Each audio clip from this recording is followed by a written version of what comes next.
hard to... It's kind of hard to remember exactly when. And also, I've tried to block this out for so long, so. Why? Why? Why try to block it? Because it's just sad. Like,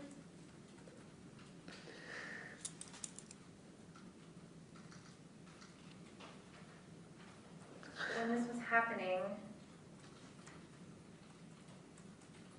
how come at any point you didn't run out and get the cops or tell a neighbor or 911?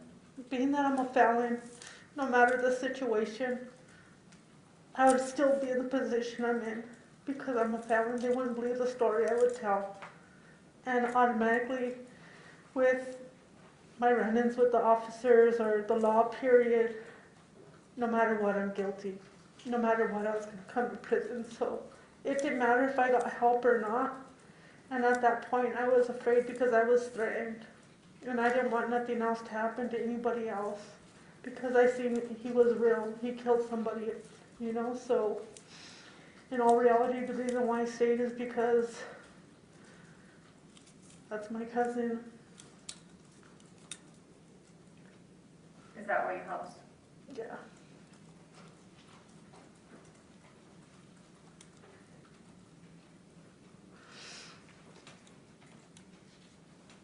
You talked a little bit about that bag, that trash bag, that her body parts went in, and that it was twisted or turned. It was just like twisted and in that basket. I'm going to show you States 93. Is this what you're talking about? Yes. Do you know what this black thing is? No. Do you know how this got there? No. Did you put this there? No.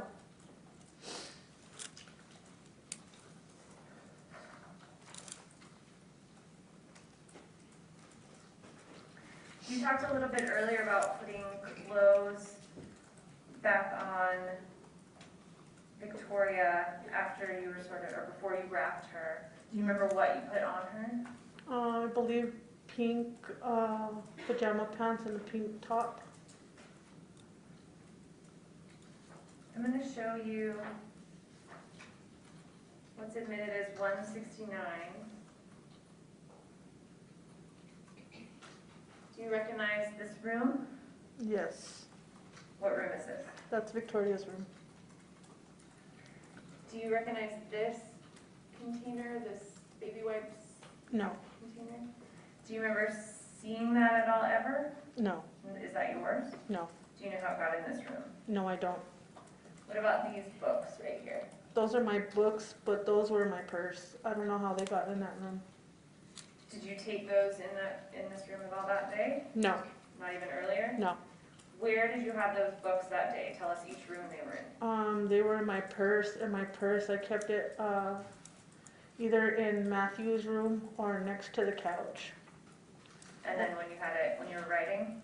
And when I was writing, I had it with me, and that was in Michelle's room and in the living room. And in the living room? Yes. So you don't know how either of these items got here? No. Do you know if Victoria's body or her arms or anything else was wiped down with anything? No.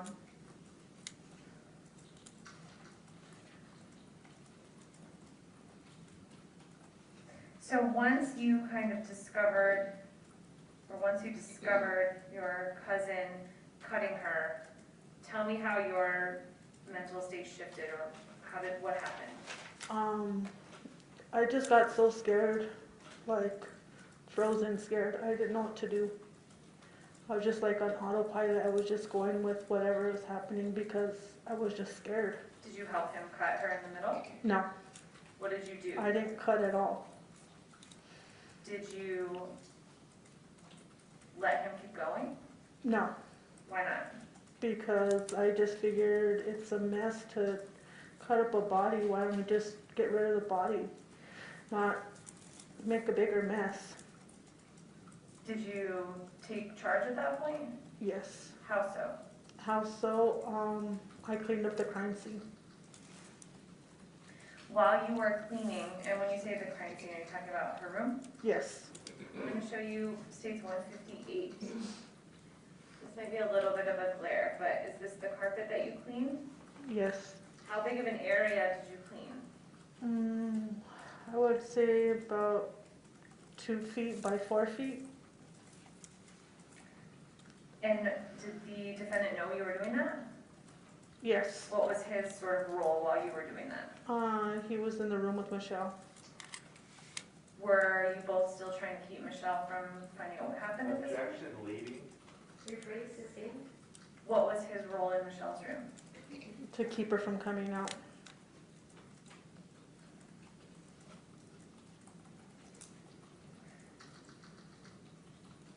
Was there a lot of blood on this carpet? 2 puddles. It didn't seem like a lot at the time. I just wanted to get it up. I didn't realize how much was there or what. I just needed to get it up.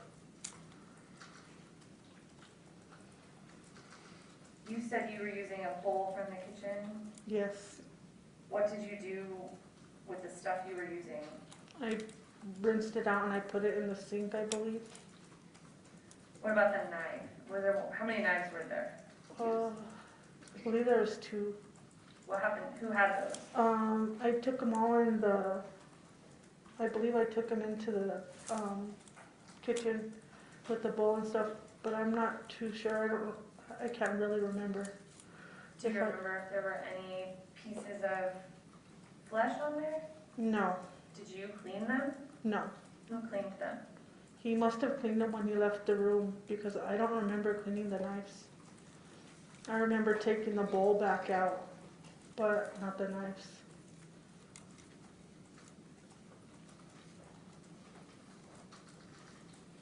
Do you know how clothing items ended up from Victoria? Some of her clothing ended up in the kitchen trash can. No, Did anything leave the apartment during this night? Did either you or the defendant take any garbage out or paper towels or wipes or anything out? no.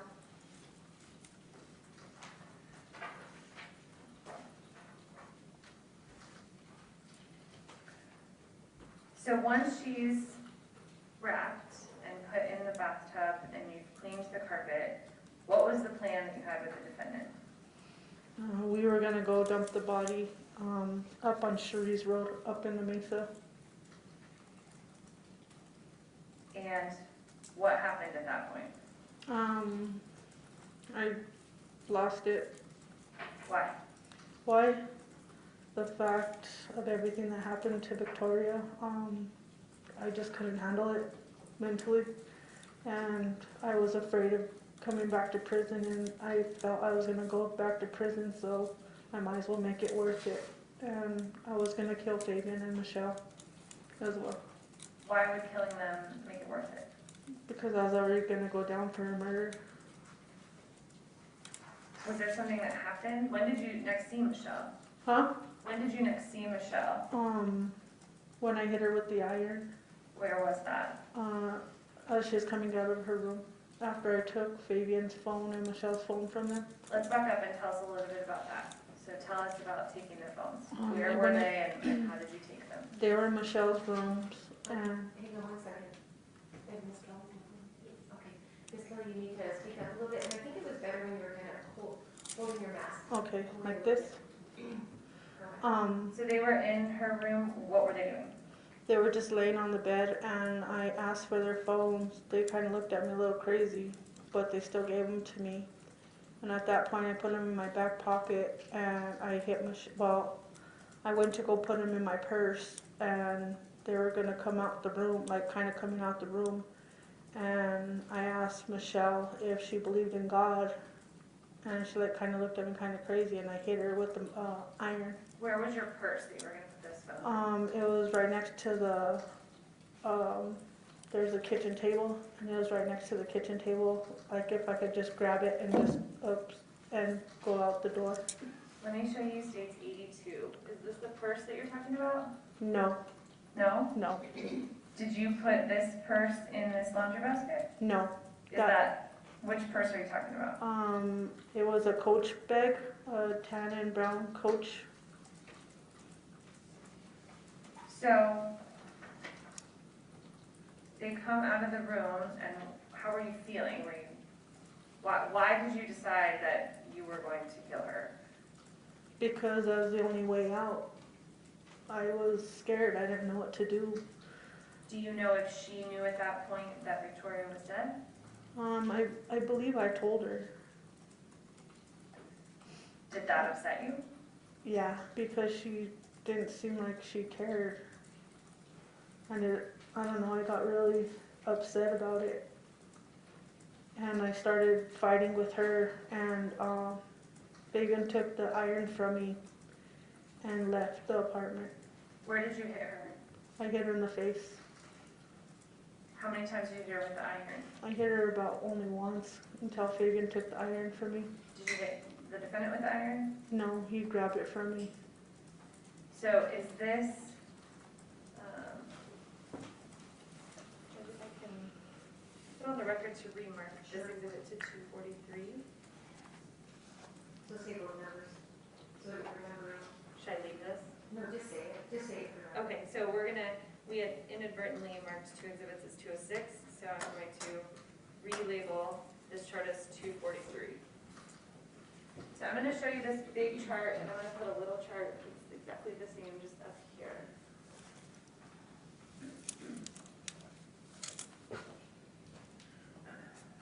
And I'm going to let you look at that one. We'll just use this one. So do you recognize, we've looked at this before, let me turn it this way. So, this is Michelle's room, Yes. and, Can you use the mic? yes, sorry. Where was she standing approximately when you hit her with the iron? She was coming out of her door, and there's like a shelf right here. Right in here, Yes. where my finger's at? Yes. Okay. Did that shelf get disturbed? I believe it did. I'm not too sure. I just know where I started fighting. Where did Fabian grab the iron from you? A little bit further towards the the kitchen. Towards the kitchen? Towards the kitchen. And what did he do with the iron? He took it with him and he ran out the door. Which door? The front door. And then what did you do? Me and Michelle continued fighting into the kitchen until I couldn't fight no more. I ran out of energy, and she ended up leaving the apartment, and I stayed there waiting. And I was gonna leave the apartment, but then I realized we never got rid of her body, so I got scared, and I lit the corner of the blanket, or the sheet, You lit the corner of the sheet that was on wrapped Victoria? around Victoria. Let me back up a little bit. How long did this fight go on for? Maybe a couple minutes.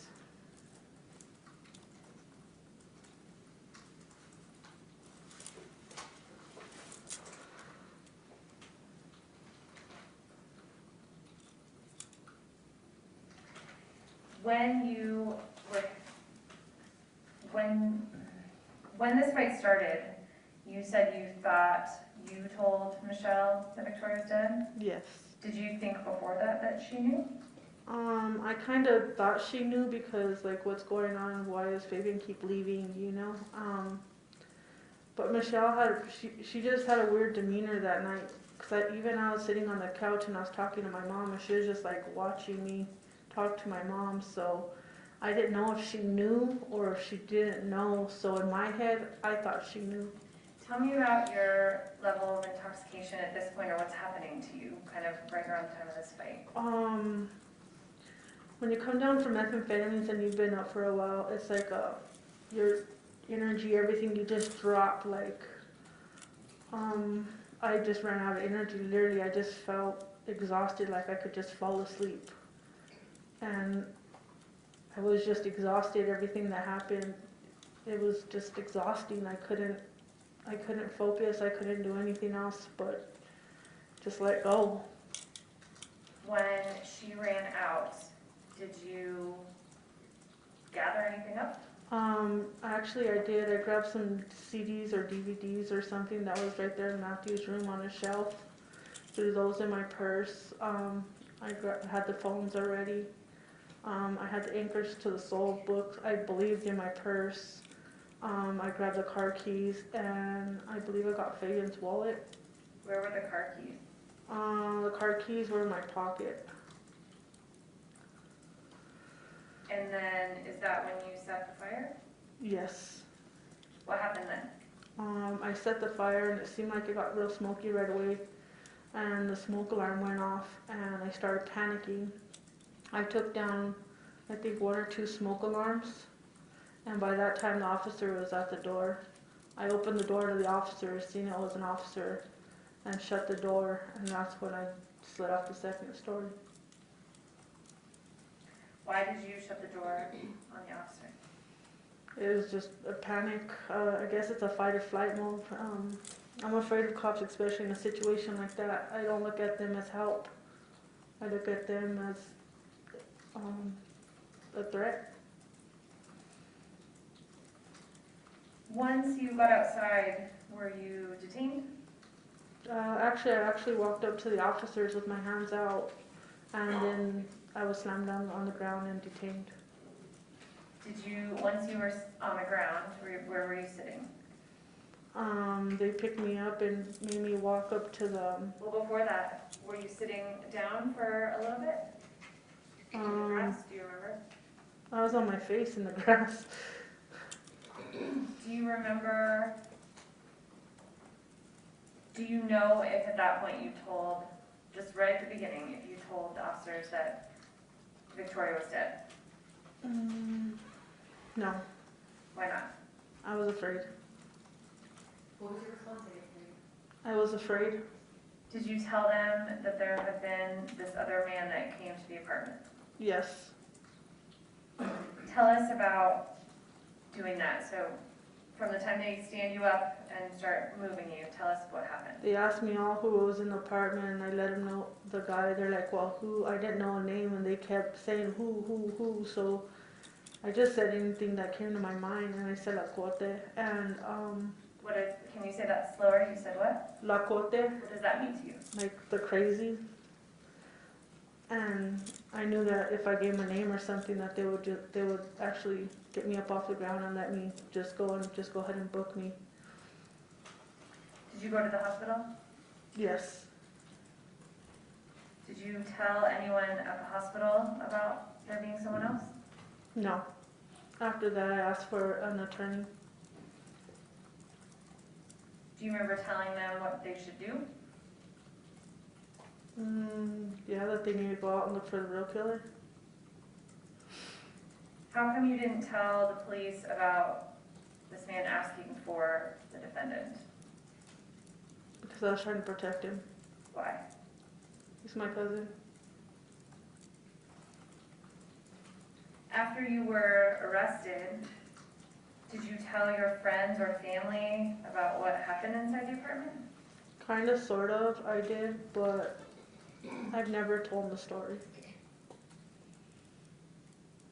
Why not? For one, I feel like when it's time for me to tell them what happened, it'll come, and I have to let all this get settled before I could say anything. And just some things are better left unsaid. Going back to the time that you were living at Michelle's before the murder happened, do you know if the defendant ever had her EBT or food stamp card? Yeah, Do you know if he had her permission to use that card? yeah. We went shopping at Walmart. Did he have permission to use it? I believe so. She shouldn't have never gave it to him if he wasn't going to use it. Was he working, the defendant? No. Where was he getting money from? I guess from her. After you told Fabian, the defendant, about what happened to Victoria, Let's have you adjust the microphone and move it towards me a little bit, like slide it. Oops. Like that. Slide it this way, right there, and angle it towards her, so it's more facing your face when you're talking. Okay. That's good.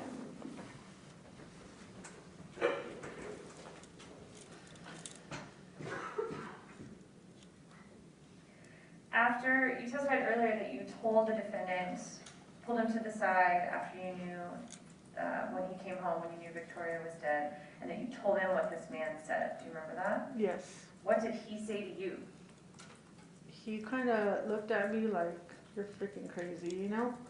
And then I told him, well, go check. And then he went and checked Victoria and then came back and he's like, oh my God, what are we going to do? I'm like, Did you have the conversation with him? Where you asked him what he did to make this person come there? and he didn't give me an answer. He said he didn't know. How was he acting? Scared at that moment.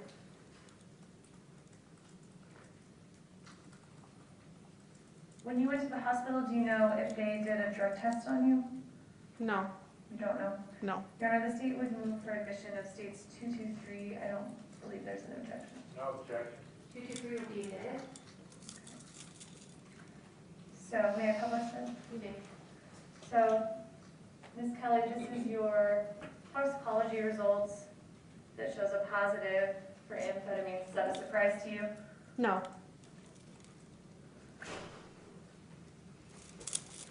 Looking back on this day, the whole day, from the 12:30 time when you and the defendant were doing meth in Michelle's bathroom, all the way until he gets home and you tell him that Victoria is dead.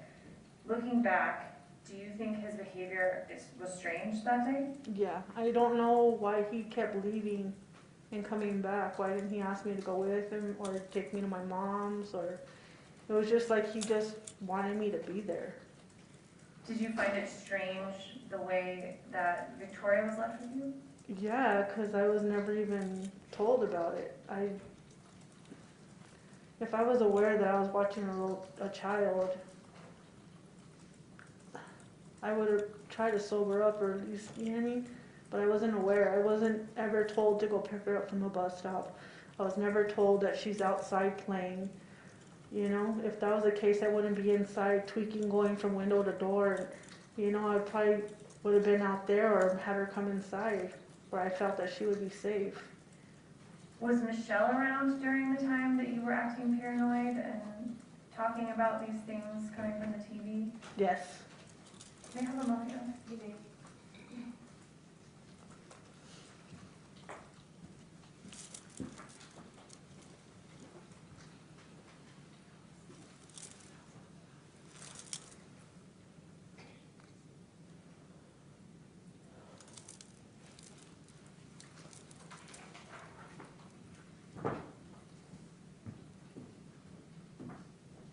Your Honor, I will pass the witness. Cross, do you need a break for that, Mr. Ernst, or do you want to just get the exhibits together?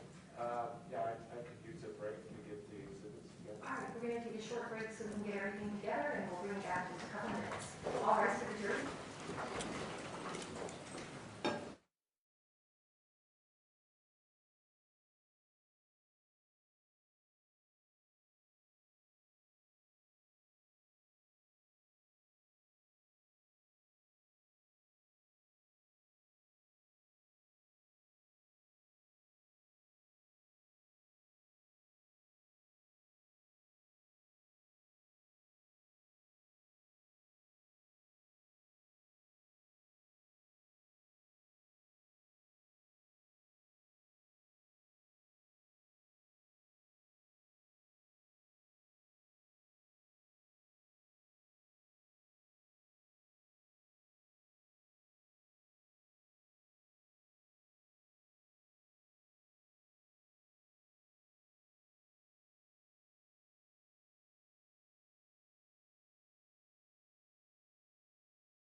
Jessica?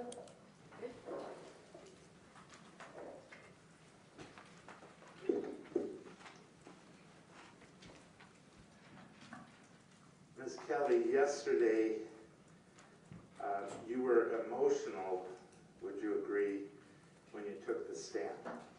Yes. You told the jury that you were crying because you grew up with Fabian and you loved him. Yes. Remember saying that? Yes. Shouldn't you be mad at Fabian for causing or permitting Victoria's death? I am angry with him, And but should- that does not change the way you feel about somebody. You can't just take a whole lifetime away and not care. Did you ever think about crying for Victoria and what I did. happened to her? Believe me, I cry all the time. Victoria was the innocent child, wasn't she? Not Fabian. Yes.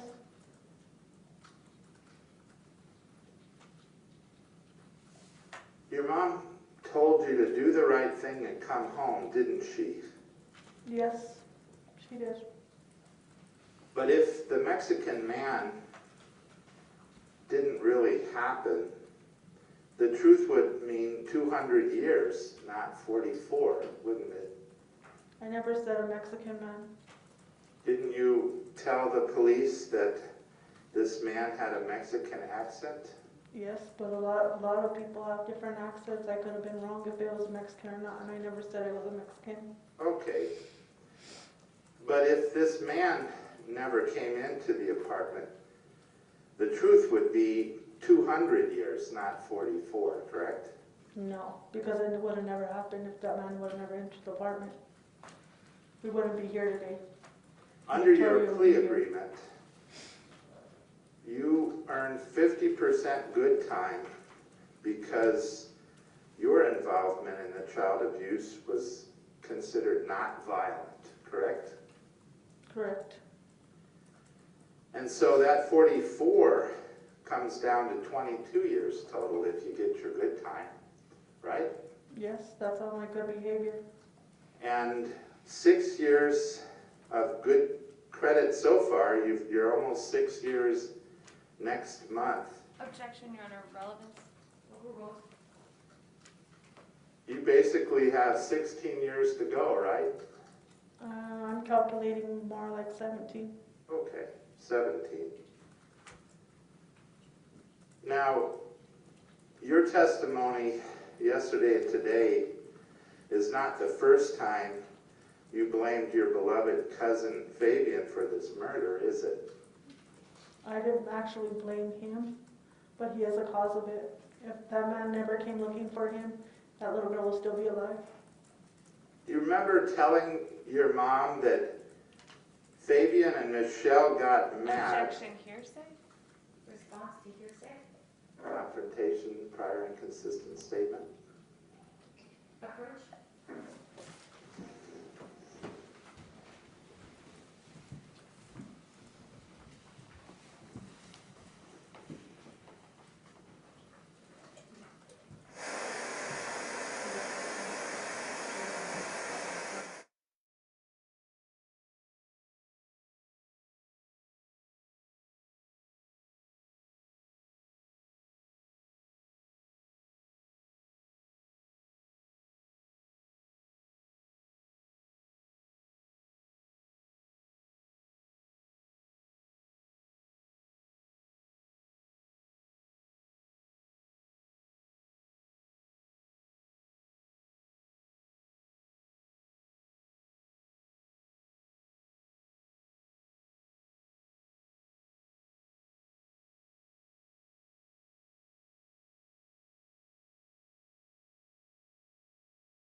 remember talking to your mom 2 days after you were arrested in this case in a jail call from you to her. Do you remember talking to her? Yeah. And you and your attorney, he's, without going into your conversations, you've had an opportunity to read all of these transcripts and reports and DNA reports and everything in the case, haven't you? The majority of everything, yes. All right. And so, do you remember telling your mom on August the 26th? Objection, same objection. She needs to be given an opportunity to explain. Ask her if she gave a different statement. Did you give a different statement? A different statement of, I don't know what you're talking about. Neither do I. I'm sorry? Come on up.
remember, I believe, that you spoke to your mom at 11:43 on August 26th? I don't know the time, but I did know I did call her. Okay. And you knew those jail calls from inside the jail out, that they were recorded, right? Yes. And did you tell your mother something that is inconsistent with what you told the jury yesterday and today? Not that I believe. Do you remember saying, I was going to the house, I was packing away stuff, and Fabian and them got mad. And then I don't know what happened after that, okay? So that's all I even know. Fabian and them ran outside. I saw the cops were coming after me, so I jumped off the balcony, okay? Did you say that to your mom? Honestly, I don't recall.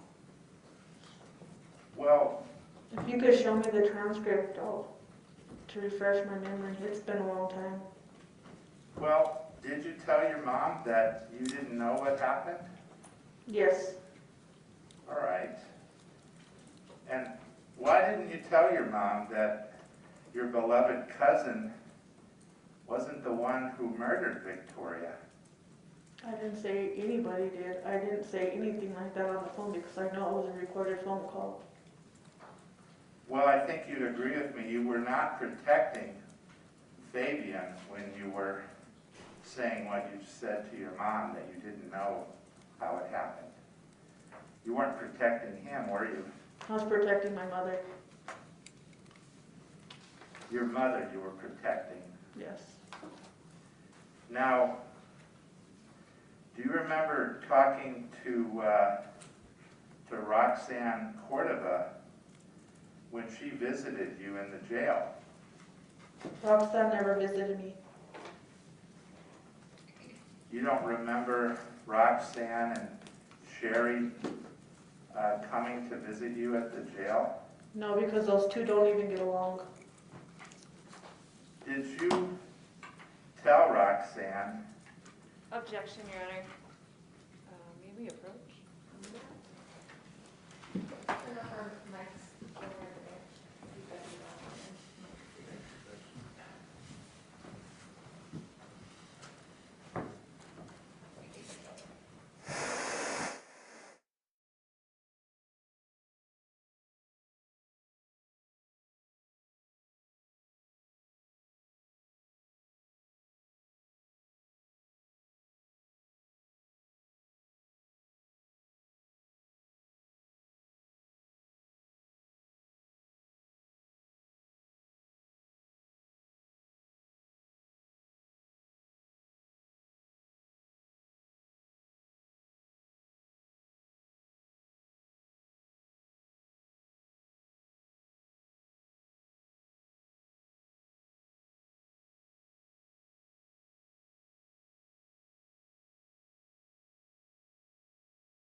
Well, do you remember talking to Roxanne about what happened? No, sir. Do you remember talking to Roxanne? I talked to Roxanne on telephone calls, but she would never visit me. All right, so it might have been by telephone call that you had with Roxanne, where she wanted to know what happened. Do you remember that conversation? No, she would never ask me anything like that. Didn't you tell Roxanne that you took Victoria out to Fabian and Michelle wrapped in a blanket, handed them the baby and said you were going back inside to sleep? Do you remember telling her that? No. Do you remember telling her that you woke up in the middle of the night, saw Victoria dead, and attacked them for killing her? I never talked to her about any of this. Okay. Do you remember visiting Cherie Barella in the jail? Yes. And do you remember telling her, and who else was there with her? I don't recall. Okay. But do you remember telling her what happened? I gave her a brief story of what she assumed, but Now, I did not tell her anything that happened that night. so you gave her a brief story that she assumed, but didn't you tell her what happened inconsistent with what you told the jury? No, sir. You don't remember telling her that you asked Victoria, after you saw Fabian and Michelle outside, that you talked to Victoria and asked her, do you want to go with your mom? No. You never told that to Cherie. No, never told her that. Do you remember telling Cherie that you couldn't find Victoria's shoes, so you wrapped her in a blanket and took her down the steps? I did tell her that. Okay. Did you tell Cherie that after that you went to sleep and you were awakened hearing banging? Yes. Okay, so you did tell her that. I did tell Cherie this. And that's, according to what you told Cherie, that's when you found Victoria dead, and that's why you attacked Fabian and Michelle with the iron, right? No. No. So the only part of that you remember is that you woke up hearing banging. No. I told her, she asked me why the little girl wasn't wearing shoes when I carried her down. I said she didn't have them on. That's why I was carrying her. But you were having a conversation with Victoria when actually she was dead, right? I never even told Cherie that she was deceased at that moment. But you did tell her that you spoke to Victoria and asked her if she wanted to go with her mom. No, I didn't.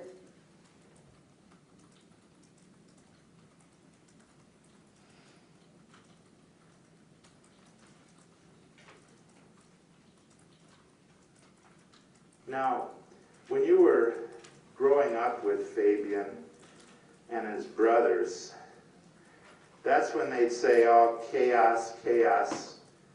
Or if they'd get into a fight, that's the first thing Fabian would say is, I'm going to go get my brothers, chaos, chaos. Is that true? Yes. And this involvement was really in middle school, maybe up through 8th grade, right? No. He used to say it when he was an adult, too. But you never really paid attention because you just thought it was nonsense. A lot of things Fabian say is nonsense. All right. You didn't take it seriously when he would get all angry and say things like that, right? Right. Now, so you became pregnant with Tiffany. Objection, Your Honor. Can we avoid names, please? Oh, I'm sorry. His initials. Thank you. Yes. You became pregnant with your older daughter when you were 16 and eventually moved in with her father, your boyfriend Noah, right? Yes, Okay. And then a couple of years later, you gave birth to your younger son. correct, And you just turned 18 when you gave birth to him, right? correct. Now, were you aware Fabian's brothers joined the Marines and the Army? They grew up and left and got their life together? I know Stevie did. All right. Did you know Joseph joined the military too? I know he joined the military. Now, you've been incarcerated in and out since you were 18 years old, correct? No, Do you remember giving a pretrial interview by Google Meet or Zoom in August of 2020? Do you remember that?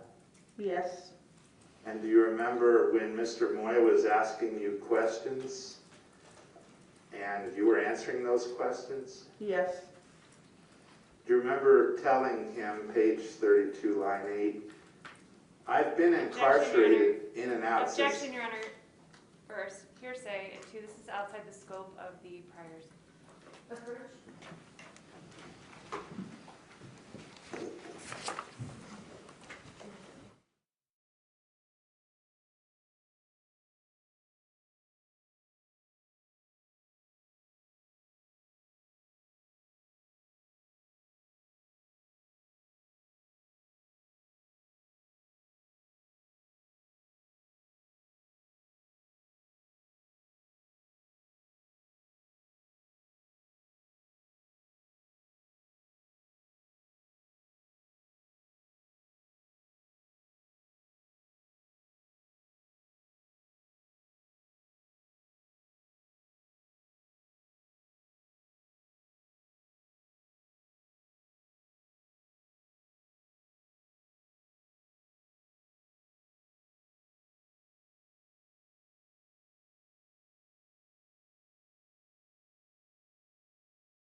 Now, isn't it true that years went by where you had no contact with Fabian?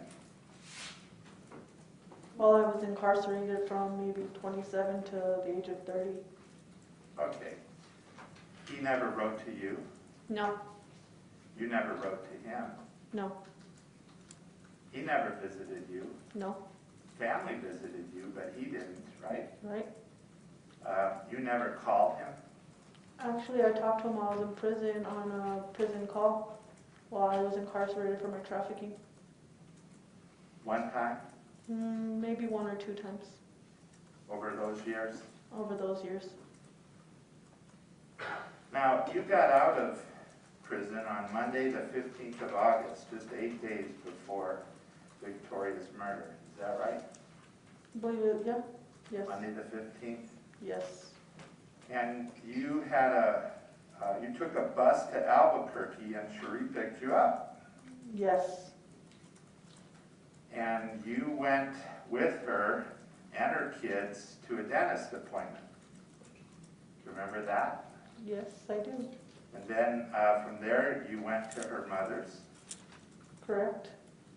At some point, you were babysitting Cherie's kids for her before Lori was going to pick you up. Do you remember that? Yes, that was Wednesday when me and Wednesday? Fabian went over there. And things were going pretty good for you all in all, weren't they? Actually, they were going pretty great. Now, isn't it true that you watched Cherie's kids, and I believe that that you were gonna watch one of the other kids.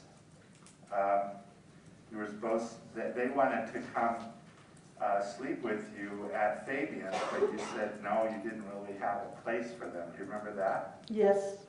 And who was that? I was talking to Shree's oldest daughter. Okay.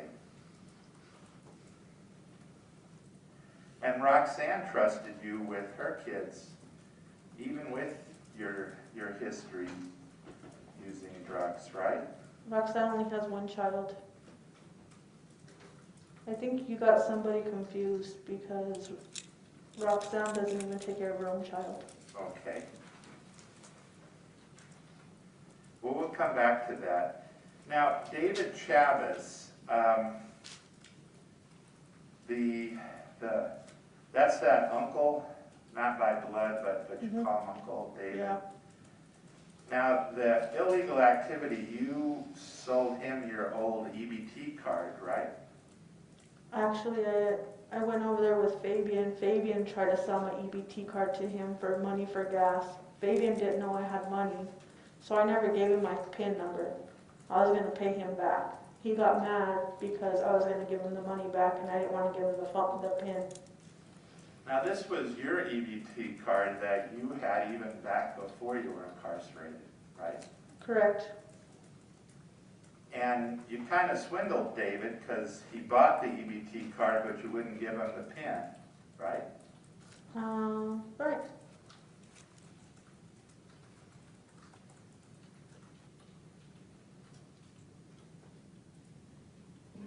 Now, you and your mom, her name's Lori Collins, right? Correct. Okay. You and your mom went to watch your younger son play a middle school football game on Saturday afternoon. No, we actually went, it was Yaffle. It wasn't a middle school game. It was at Bullhead Park, So it's YAFL, right? the Yaffle, yes. And what grade was he in? I understand it wasn't school sponsored, but about how old was he when you went to watch his football game? He was about 11, 12. Okay. And Crystal called you. Speak up a little bit, get closer, thank you. Did Crystal call you?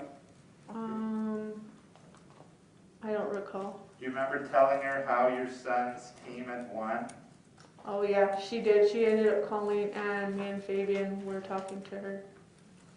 Do you remember telling Crystal in a tape recorded call that you rented a room from your homegirl, Correct. and the homegirl you were referring to was Michelle. Correct. So you were actually renting the room from her, weren't you? It was her apartment. And how much were you gonna pay, $50 a month? Just $50 just for the month. I was already had a job lined up so I could get my own apartment. And once you had your apartment, you'd have enough money to be able to go forward. Yes, sir. Now, did you actually pay that 50, or was it just something that you were willing to pay? I believe I paid more than 50. Okay. I didn't give him a $50 bill and say, here's for rent. But every time he would ask me for money, for gas or anything, on buying cigarettes, I would buy hygiene for the house. I will give him $20 here, $20 there. So in all reality, I believe I paid him for the rent that I stayed there for the weekend. All right. And things were a little tight money-wise. He didn't have a job until the next Wednesday, right? Well, I didn't know if he had a job at all, but I know he does do side jobs. Right. And your job at, what was it, Church's Fried Chicken, that wasn't going to start till Wednesday. That wasn't supposed to start. I was waiting for an email to hit my phone by Wednesday. Okay. And that's the same place where Cherie worked. Yes, while I was babysitting Cherie's kids, I got on her laptop and put in my application. She talked to her boss, and her boss told me to come in that Friday morning for an interview at 9 o'clock. Now, your kids and Victoria all had sort of a sleepover at Michelle's apartment Saturday, didn't they? No, They didn't come and sleep over? they slept over, but not to go sleep over with Michelle's kids. They came to spend the weekend with me, and that was their intentions. Yeah, they wanted to be with you, but didn't they spend the night where Victoria and Michelle and Fabian and you and both of your kids were all in one place? Well, yeah. All right, so you wouldn't call that a sleepover? No. All right. Now, Victoria was playing and at the swimming pool. That was one of the activities you did, right? No. You don't remember going to the swimming pool? I didn't go to the swimming pool, neither did Victoria. My two children went down to the swimming pool to check it out before Victoria and Matthew came home. And you're saying Victoria didn't play with her playmates? They played for a little bit in the room while my daughter put the mattress back on her bed, but no, they really didn't play. She wasn't outside with her scooter playing with other kids? No, because that night they showed up, I believe, at 9 o'clock at night, and at that time it's too late for them to be outside. My kids were on the balcony with me. Now, you testified yesterday that Fabian broke into cars at the casino. Is that true? That is true. But doesn't the Downs Casino have video surveillance? Yes, it does. There weren't any police reports of auto burglaries that No, night. because they caught him barely getting into the vehicle, and they asked him if it was his vehicle. And he was, oh no, sorry, sir. And he's all, well, you need to get out of here. So they made him go. They made us leave the premises. Right. So there was no auto burglary to report, right? No.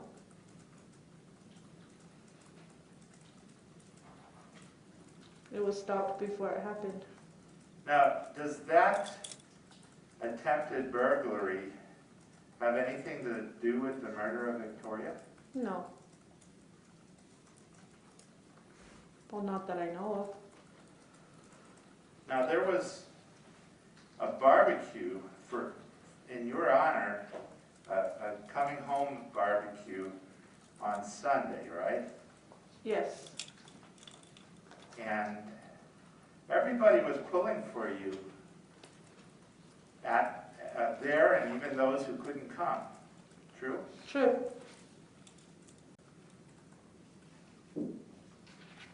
explained to your sister that you got some of your personal property back, right? I don't recall. Did you have to get permission for your two kids to come over to Michelle's apartment? Yes.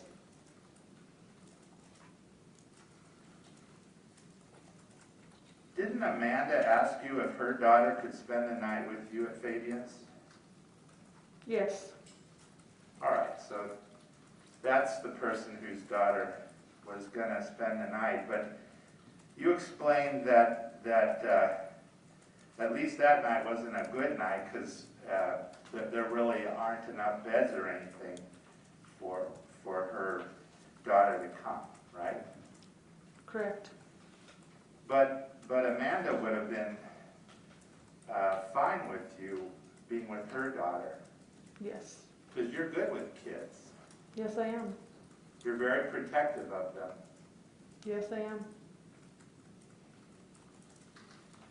Now, Amanda and Fabian, they've sort of had some, they're sort of cousins as well, right? Or are they on two different sides of your family? I believe we're all cousins. All right. Fabian is my first cousin, and his mom and my dad are brothers and sisters, so Okay. that's his cousin. And then Amanda, how does she relate to you? She's actually a second cousin. All right, but those two were not getting along. That's fair to say, isn't it? That is fair to say. And you talked a little bit about Amanda punching Fabian, giving him a black eye. Is that a good way of putting it? She split his eye open, yes. Right. And you were really the peacekeeper in that I fight. tried to be. You tried to separate them and stop the fight, right? Correct. Because you're really not a violent person at all, are you? No. Now, when Fabian was saying he's coming back with his brothers and chaos and all of that in texts, you didn't take him seriously, did you? Honestly, I was more afraid of him calling the cops. That's what Amanda asked me to make sure he didn't do. All right. Because as you testified, when you're on parole, you've got a pretty short, zero tolerance, they say. You can't. I wasn't on parole, so. You no. weren't, you paroled inside then? Yes, I finaled my number inside. Okay. But you were still worried if the police got called that you could end up somehow being in trouble even though you didn't do anything wrong. No, I was just trying to defuse my cousins from fighting because at the end of the day, they're still going to talk and they're still going to love each other and they'll get over it. All right. Now, you left with Willie and went over to see the twins, right? Right. And the meth that you used on the day in question came from the twins, didn't it? Yes. Now, do you think that fist fight had anything to do with Victoria's murder? At the time, no. As I look back, I don't know what could have. Well, didn't you tell the officer that that's what you thought was the reason for the man to come over, is this fight between Amanda and Fabian? I never said that to no officer. No?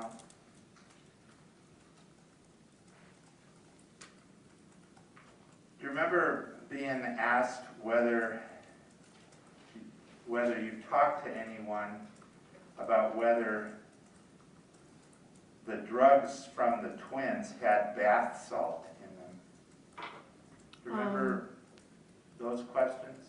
Yes, and I said there could be. Drugs sometimes are cut with many different things. And But the potency in methamphetamines could cause an hallucination too. right, and you've seen people when you're incarcerated, you've seen people that have taken bath salts and freak out or become crazy. Yes.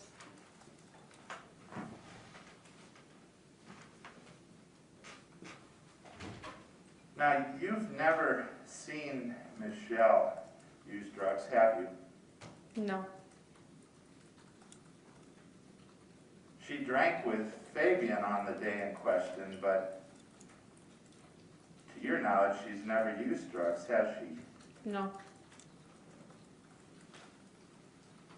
Now, you said that Fabian was smoking a bowl of meth,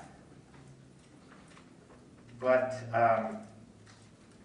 the police never found any methamphetamine or I guess bowls of meth. Isn't that no. true? He probably stashed it pretty good in the light fixture where he kept it. If you probably go to that apartment now, you could probably find it. Oh, so it's in the light fixture. Mhm. Did you ever tell the police that when you talked to them and, No. and prepared your plea? No. No? You spoke how many hours with the detectives before you entered into your plea agreement? I believe a couple of days. A lot of hours, true? True. And you never mentioned that there might be some drugs that the police never found. I don't recall. In fact, the only drugs they found on the scene was marijuana, weed, right? I don't know. You don't know? Did you see any of the pictures of what they found? No.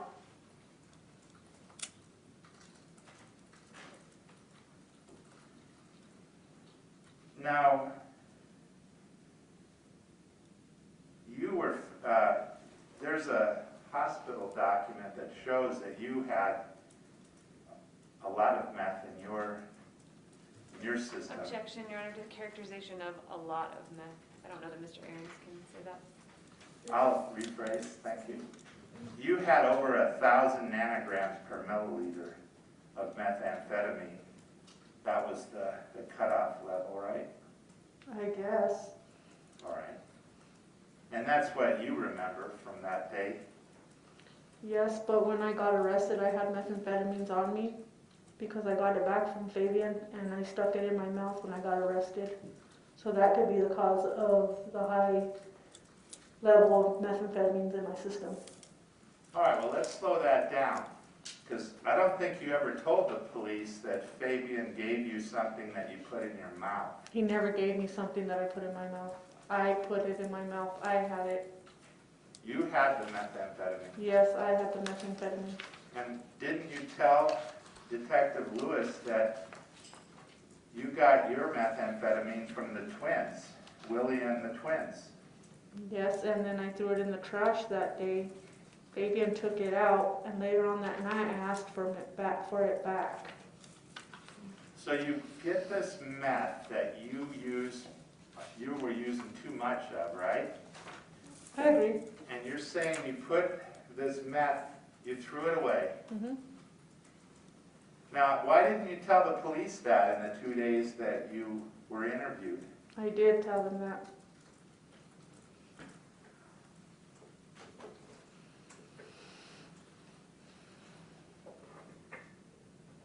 Now, you don't remember, well, before I go to that, you woke Fabian up in the morning. This is Tuesday morning.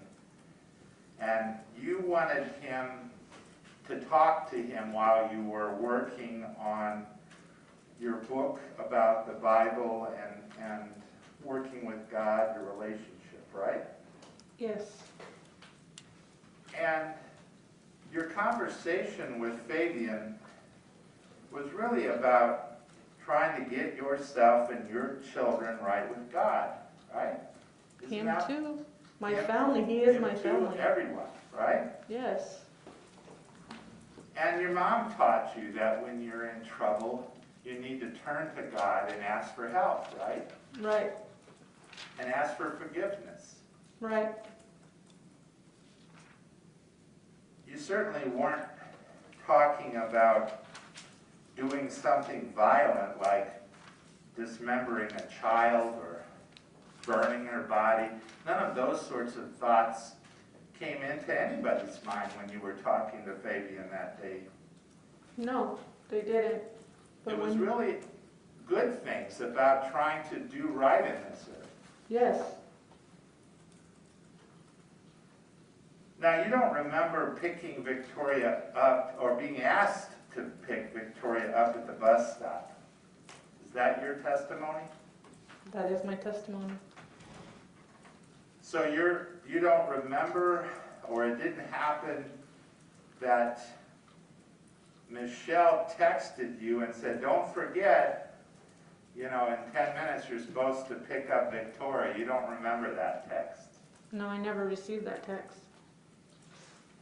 And I guess then you don't remember Fabian and Michelle getting mad at you like you told your mom because you didn't get little Victoria at the bus stop. You don't remember that argument at all, do you? Then the argument never happened. Okay. And you don't remember Fabian telling you that he's sorry, but Objection, Your Honor, hearsay. doesn't go to the truth, but the effect on the listener. Finish the question, I'm here to, All right. don't answer. Don't answer, but I'll ask the question and then Can we'll see. we approach and hear the questions since Sure. it's going to include the statement?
This mix-up with the bus stop was the last straw. No, If that was the case, they would have let me leave that morning when my mom wanted to go pick me up. Well, you were supposed to leave that night, but your mom didn't know where you lived. Just Kelley, lean forward, please. My mom didn't know the address because Fabian wouldn't give me the address. And Fabian agreed that he'd give me a ride to my mom's, and that was on my account because I wanted to leave, not because I was told to leave. Not because you had messed up with Victoria. That was on, no. Now, that was on, you were going to finish that sentence? No. Isn't it true that not only did you forget to go to the bus stop, but you locked the door where Victoria couldn't get inside? No. Because what you testified earlier is that you kept the door ajar that whole day. Isn't that your testimony? That is my testimony. So you denied that Victoria was locked out of her house on her birthday. Can you rephrase that? You denied that afternoon when Victoria came home from school that she knocked on the door and the door was locked.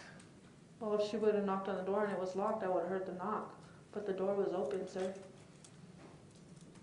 So she was never locked out. That's She was your never testimony, locked out. right?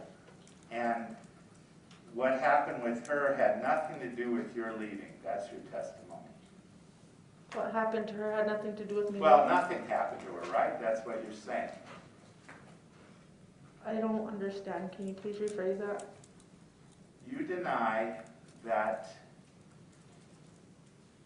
Fabian and Michelle came storming into the apartment yelling at you about why you didn't pick up her little baby at the bus stop. No.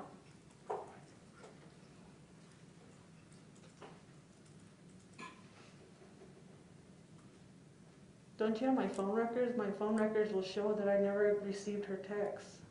You never got her I never even text. have, no. I don't even know where her bus stop's at. Now, you gave Victoria some money for her birthday, right? Yes. Do you remember being with Victoria and telling a neighbor that Victoria likes makeup? That might be a present they could get for her. I might have said that when the two neighbors, when we're walking up the stairs, because Victoria does like makeup. Because the morning I was getting ready for my interview, she wanted to put on makeup, and I wouldn't allow her to wear the lipstick I wear because I wear a dark color of lipstick, so I gave her some pixie dust that morning. So that's why I said maybe she likes makeup. But I honestly, I didn't remember saying that. But it might have been said. Yes, it might have been said. All right. So you were interacting with the other neighbors, and you were talking just fine, right? Yes. You weren't angry that Victoria had caused you to leave? No. You weren't angry at Victoria at all, you're saying? No, I was never angry at that little girl. And your testimony is that Fabian and Michelle just disappeared. They didn't say that they were going to go back to his family. No. Because you don't remember them coming there angry, right? They never came there angry.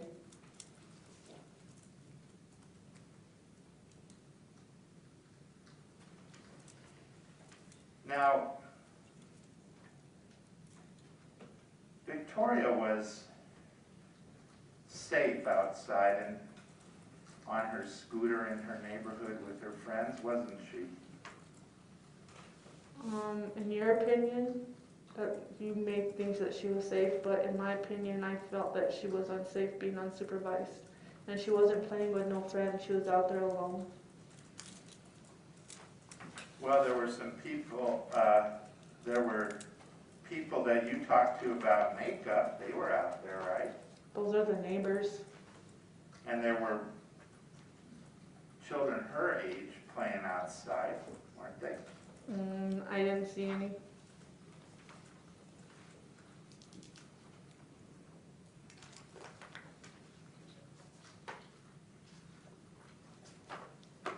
Victoria was outside playing on her scooter when you made her come back inside, didn't you? I didn't make her, I asked her to come inside, being that her mom wasn't out there. Her parents were coming, well, not her parents, but her mom and her mom's new boyfriend were coming back soon, right? I didn't know where they were at. I didn't know if they were coming back soon or not. But you took it upon yourself to bring her back into the house, didn't you? Yes. Well, that's her home. She shouldn't be outside by herself, unsupervised. Would you agree that if she had stayed outside until they came home, none of this would have happened? I agree. Now, we've seen this picture of your boyfriend, and you said you went online to look for Sinner, right? Yes. Isn't it true that you thought he was out on furlough and he would turn himself back into Clayton? No, he was about ready to get out, but I knew he wasn't out because I looked him up that morning. But you were thinking he might be out or he's getting out soon. I knew he was getting out soon. And you were worried what he might think you had other boyfriends, and you both loved him and worried about him getting out, true? Can you rephrase that? Didn't you tell Fabian that you were worried about what if Sinner would be mad because you had been with another man? No. And didn't he tell you to live your own life and No. not worry about it? No. He joked to you about, well, he was going to go find out where Sinner is or bring him home or something like that. He told that to you, right? Yes. But your sister made the same kind of a joke to you in that phone call, didn't she? She was talking about Sinner being there. So that's just some joke that both of them made with you, right? They do that because they know I'm high and I get paranoid when I'm high. But you don't get violent when you're high, do you? No.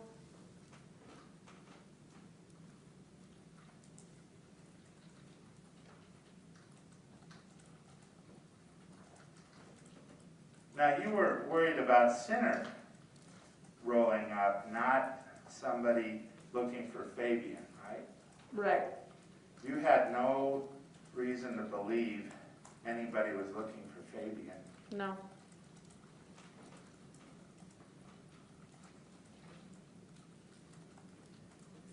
You had never taken meth or any other drug that made you as paranoid as this, did you? No. Why didn't you lock the front door when you thought Sinner was coming? So I wanted to hear him come up those stairs if he was coming. I also thought the cops might be coming too. I didn't know if it was going to be either or.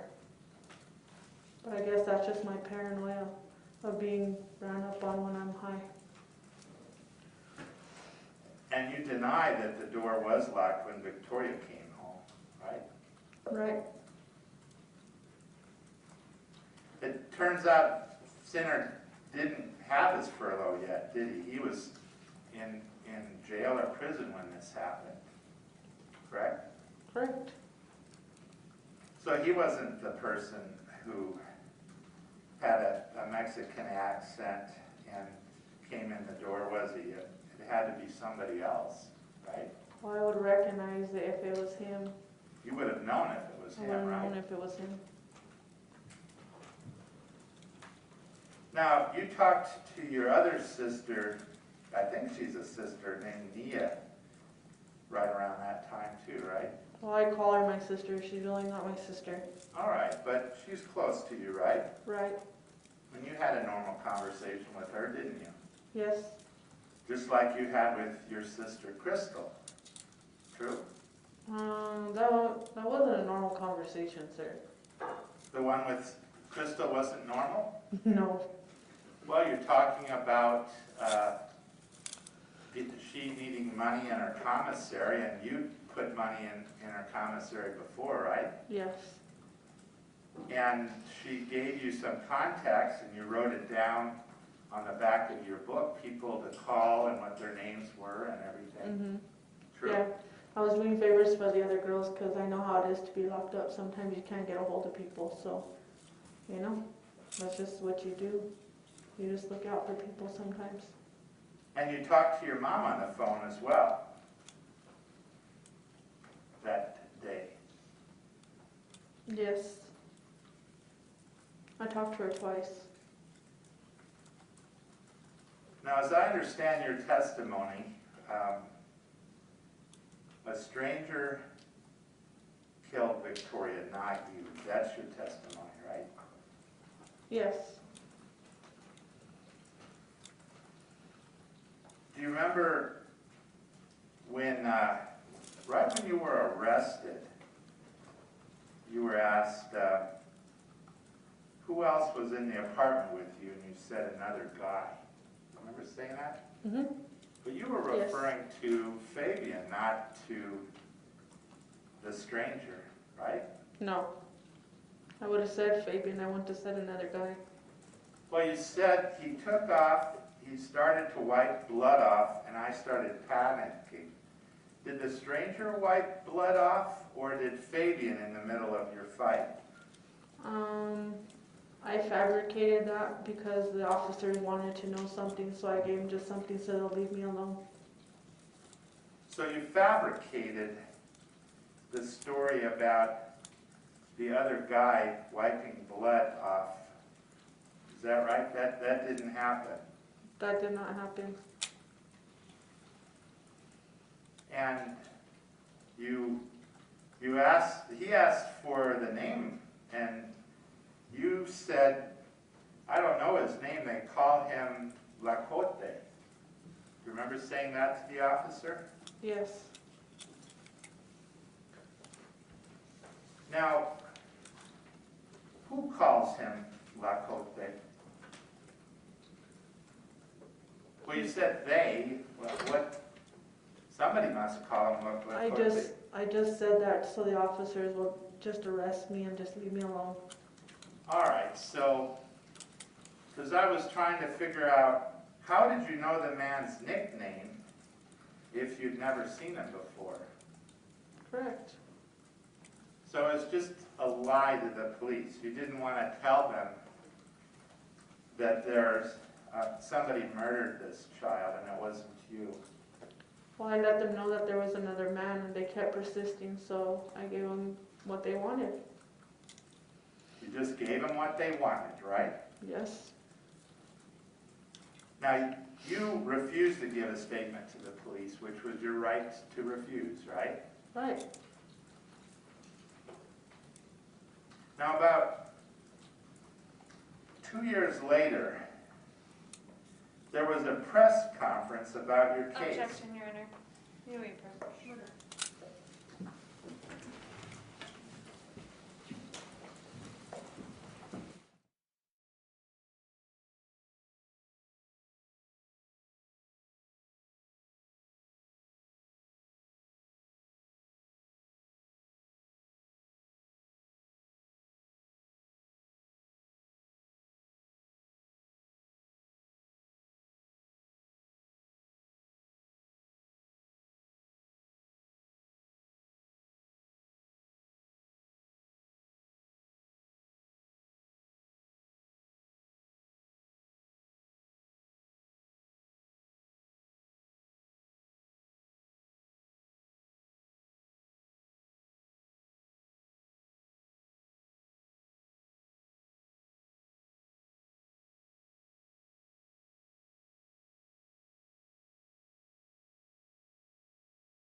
Thank you. During the break, I handed you what's been marked for identification as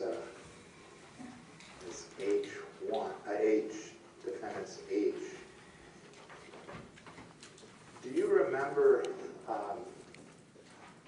the day that there was news about your case and Michelle Martens had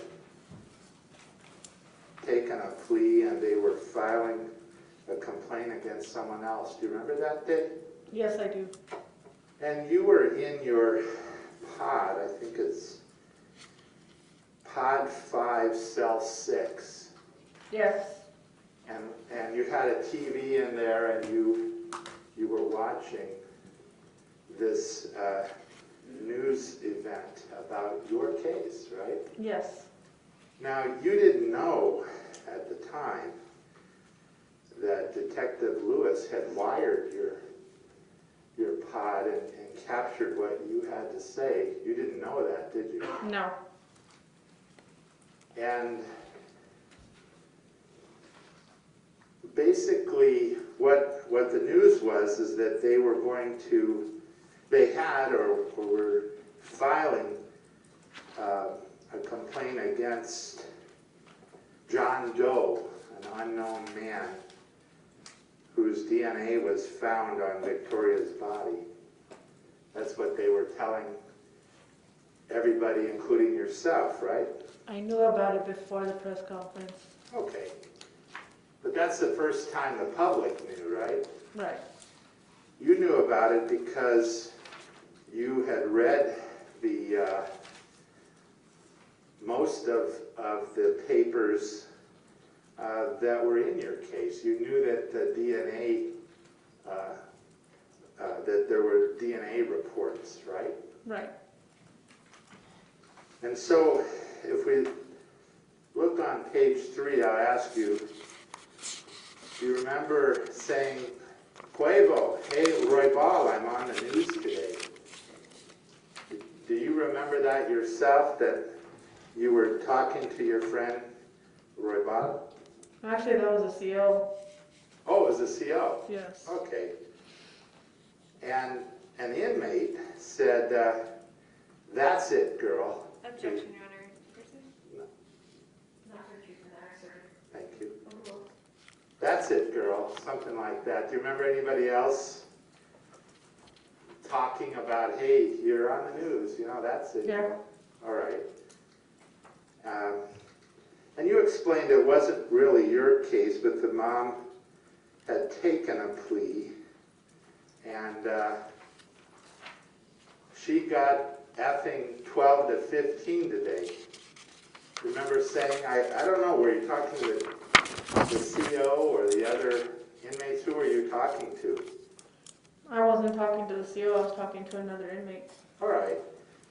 And did you explain to the inmate that the mom, meaning Michelle, got 12 to 15 years? Yeah, it was all over the news. They heard it. I just repeated what the news said. Okay, and you told them, they said there's an unknown male out there. Do you remember telling the other inmate? Yeah. You told them, I mean, they eliminated Fabian from raping her, you know what I mean? But she did not get a murder charge, I told you. Did you say that to the inmate? Yep. Yes. And then did you say, you were talking about, I guess an inmate asked you if that would change things for you or him. And by him, didn't he mean Fabian? Isn't that your understanding? Yes. Okay. And you said, kinda does. But then, why would he lie? You know what I mean? Why would he lie and say he's seen shit that he didn't? I did it straight setup. Do you remember saying that? Mm-hmm. Yes, I did. And you were pretty mad because in Fabian's statement, as the jury will hear, he claimed that he saw you stabbing Victoria to death. And that was a lie, wasn't it? Yes. He never saw you. No. You did it straight set up, didn't you? I'm going to object to mischaracterization of what this says and ask that we read the entire portion instead of stopping mid-sentence. I'll read the whole paragraph. All right, sustained. You remember saying when you were asked if it changed things for Fabian, well, they kind of does, but then why would he lie? You know what I mean? Why would he lie and say he's seen shit that he didn't? I did it straight set up. She fucking lied on every story. She said because she had the low IQ, she lied on everything. And they said, please do not effing take into what has been put out about the case. It's all been lies. Is that what you said? Yes, that's what the press conference said that day. That don't take anything that Michelle Martens had said because everything that's been put out in the case has been lies. Okay. But what you were upset about is that Fabian lied when he said he saw you stabbing Victoria, right? Yes, I said that. And you were upset. The press conference said it was all lies, all effing lies.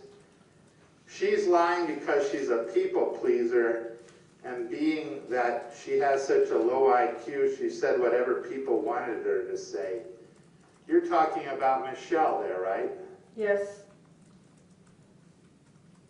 So in all reality, that's been put out there, everything that's been put out there is effing lies. Except for Escape, she didn't, the little girl was raped right at death. There's an unknown male or unknown males that need to eliminate. So other than the fact that there was nothing done to the girl at her death, everything that was out there was a lie, right? Yes. And they're still working to get the killer.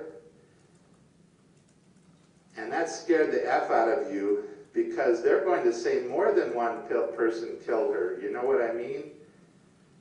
So in all reality, I'm the last one to go. And being that they haven't offered me an effing plea because I won't talk, that just scares me, you know what I mean? Like, are you going to give me the murder charge? But inaudible me, pretty much? That's right there, a big change over that the jury know that there's an unknown male out there. That's what you're telling the other inmate, right? I don't see where you're reading that up. Well, from line 16 through 20 on page 5. Mm-hmm. Now, as a little backdrop, you have not given a statement to anybody yet, right? I mean, you, other than whatever you told the police at your arrest and maybe when you were at the hospital, you didn't give a police statement, and you're thinking they're going to go after you for the murder, right? Right. But this is a good break for you. I mean, they're thinking John Doe might have done it, right? Isn't that your, maybe a way out of this? It's not a way out of it. It's, you can't lie with DNA, sir. Well, you and I both know that that male DNA could have been her playmates, not the man that came in the door. Maybe you know, but I don't know. You can't explain why there's 2 or 4 male DNAs in the same spot, can you? No.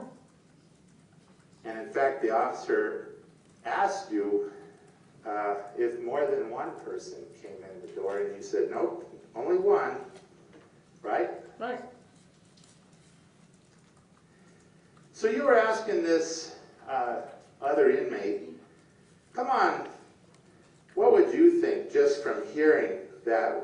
What would you think? Would you think that me and Fabian killed this little girl? Or would you what? Would you think that we killed her or somebody else killed her, being that they have the DNA? You're trying to see sort of, well, now that we've got some DNA, maybe it's not you and Fabian who killed this little girl, right? No, honestly, I just want to know what the public thinks and what has been put out there, how poisoned their minds could be. I just wanted to know their opinion. All right.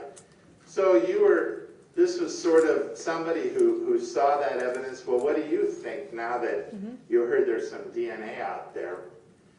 They won't blame Fabian and me for killing this little girl, right? Honestly, I was more worried about the rape charge. And you were worried about, and that's not true. There was nothing sexual ever done to Victoria, right? Right. But we were charged, all of us were charged for crimes that none of us committed, but we were still charged for it, so. And that's because of all of those lies that were Yes. told. And with my experience with police, COs, you never know. You could just piss off somebody and they're going to charge you with something, and half the time you end up taking a plea for it. And you felt like you're just the scapegoat, right? Yeah. Now, on the bottom of that page 6, you said, I don't want them to hate Fabian. That's my cousin. You know what I mean? But he is wrong. Your Honor, I'm going to object and ask that we read the whole sentence and not start in the middle.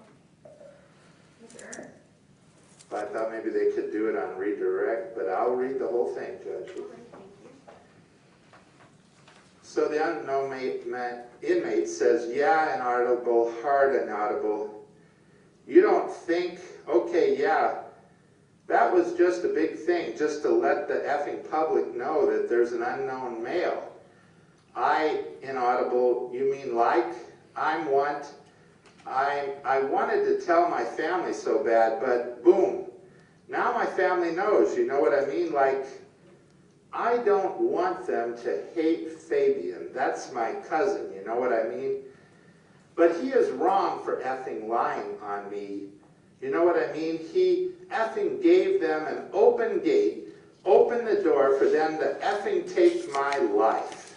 Did you say that to your fellow inmate? I sure did. And on the next page, to continue, and I don't think there's a break here. Yeah, oh, he says, yeah, and then you continue. So, in all reality, F him.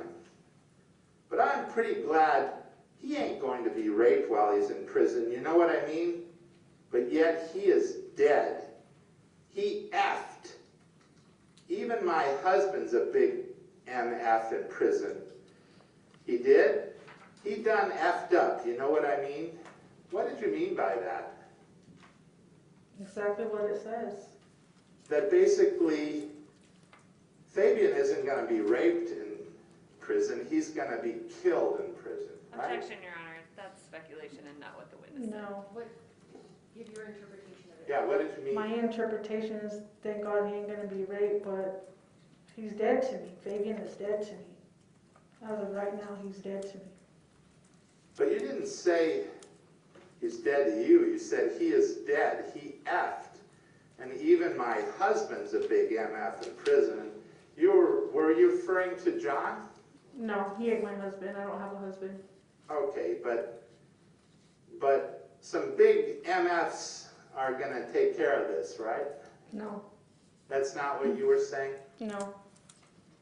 So, he's dead to you, Fabian, right? Yes. He's not your beloved cousin who you had to protect. He's somebody who That's a part of my past. lied, and because he said he saw you stabbing Victoria to death, he deserves to die, right? No. That's not what I said. I feel that he's dead to me because of everything that has happened. Both of our lives are ruined. Because somebody lost their life behind all of this. And he's And to it's not blame. right. It's He not right. caused it, is what you're saying. Hmm? Not you, but him. No. I'm taking full responsibility for everything that happened that day. And I can never fix that. Do you remember telling a cellmate, we're going to write a book about my life? Did you tell your cellmate that too? Yes?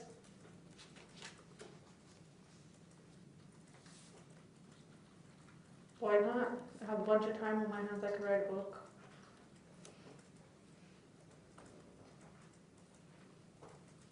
Okay.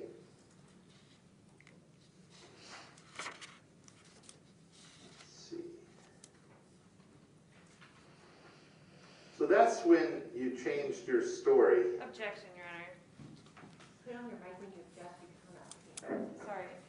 Objection, Your Honor, that's a mischaracterization. She did not change her story. She's already testified about telling police at the scene that there was someone else there. Is that a bench conference?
we have this press conference, June the 29th.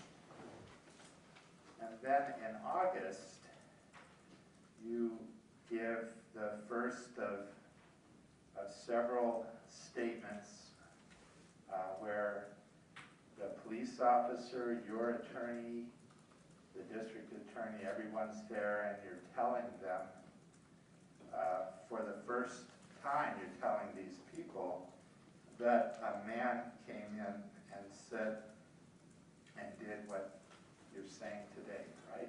No, it wasn't the first time. When I got arrested, that's when I let them know that there was another male in there. And then my attorney knew, and then the DA also knew. That was the first time I actually made a confession of everything that happened that night. So the first time that you made a confession of everything that happened that night came after you read the DNA and after... No. It wasn't after I read no DNA. I didn't even read the DNA. I knew that there was another male. I knew to find the DNA. Okay. So the first time that you gave a confession to everything that happened, you knew that there was DNA, and you knew there was this press conference, and you knew that they had filed a complaint against an unknown man, and then you gave your full confession, as you said. I'm not too sure about me giving a confession after the fact of the press conference. I believe I actually did that before. Isn't it true that the press conference was June the 29th, and your first statement to the group was in August? Could you give us a year, Mr. Adams? And this is all in 2018, 2 years after the event, right? Yes. So unlike the other statements that were made the night of the murder, you had 2 years to prepare your statement. True? True.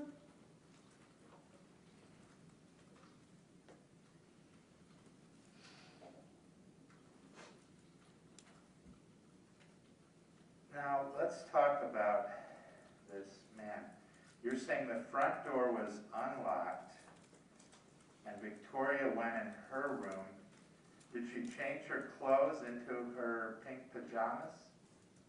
Yes, the door was actually cracked. It wasn't just unlocked. It was open, partially open. All right, it was cracked open, right? And yes, she was in her pajamas already before he came. Before the man came. And you were watching TV, right? Yes. And this guy comes in, right? Right. And he's well dressed, and he has a Mexican accent, but he might not be a Mexican, right? Right. Were you ever asked to do a composite sketch to try to help catch this child killer? No. Now, you testified that you thought he was Victoria's dad, right? Well, I didn't say exactly that he was her dad. I said he could have been because he seemed familiar with the house. Well, he didn't ask for her, he asked for Fabo. Yeah, but Fabian lived there. For how long, like a week? I have no idea. All I know is the week that I was out of prison. Didn't you know in those several days that you were there that Fabian, this was a new relationship for Fabian and for Michelle as well? You didn't know that they had just met a short while before you came? I never know with Fabian in his relationships. So you didn't know if they were together a year or a day? No.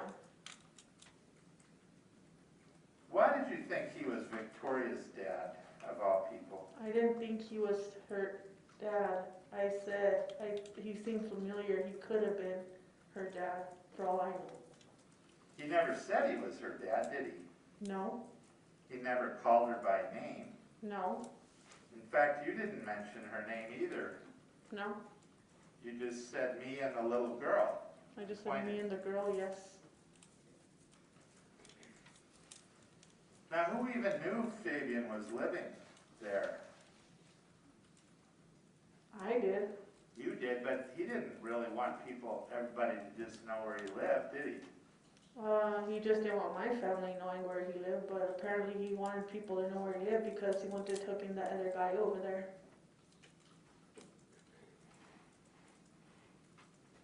Or he wanted to let Martin go over there either.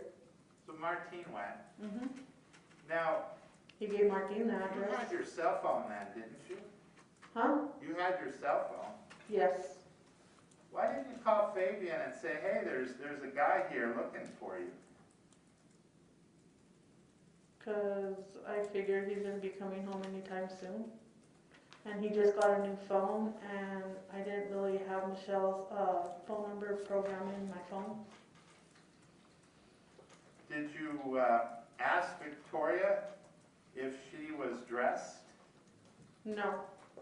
She was already dressed before he came, because she came out wearing her pajamas, and she put her book on the shelf.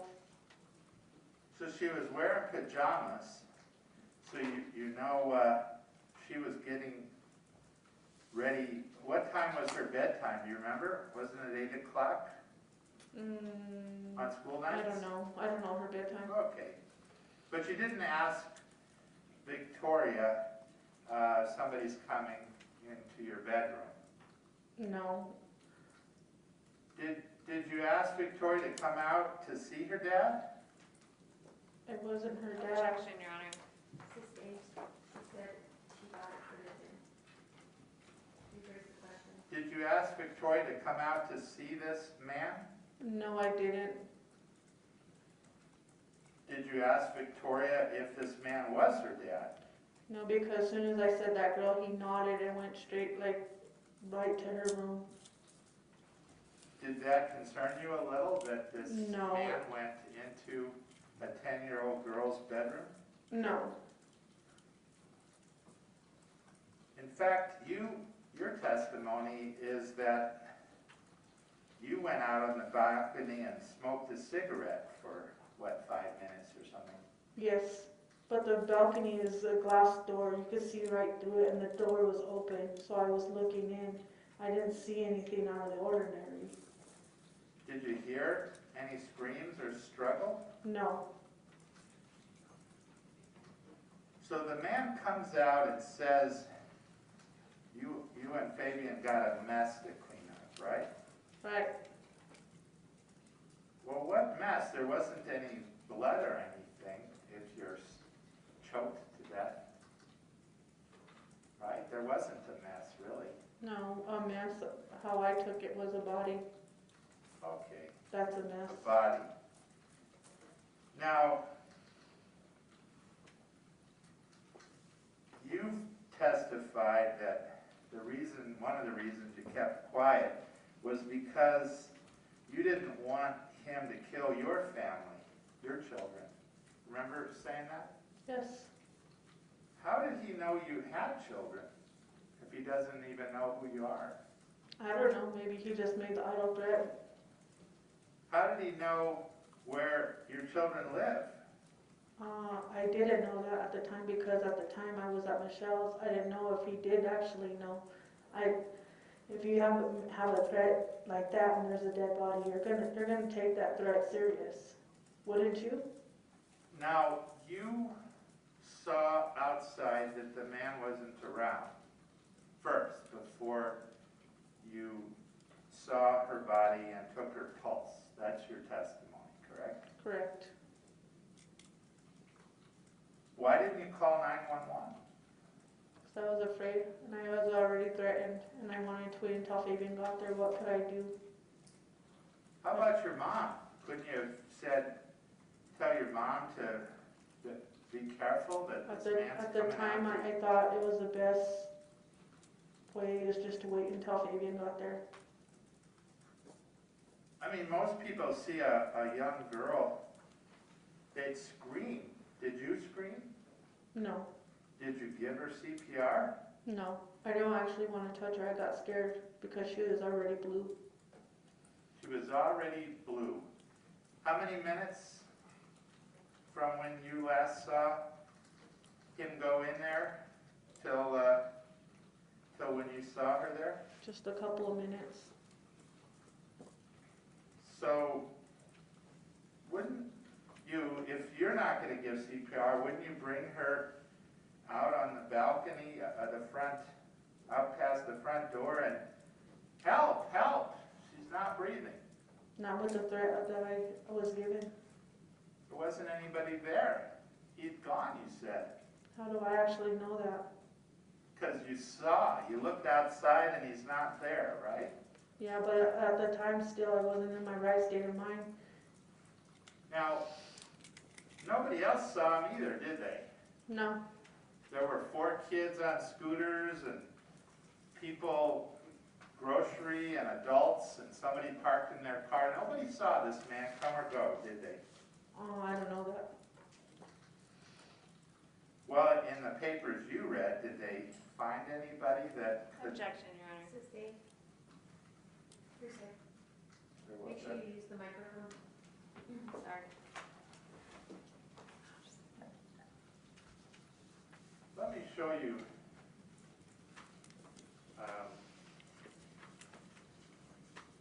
one thing.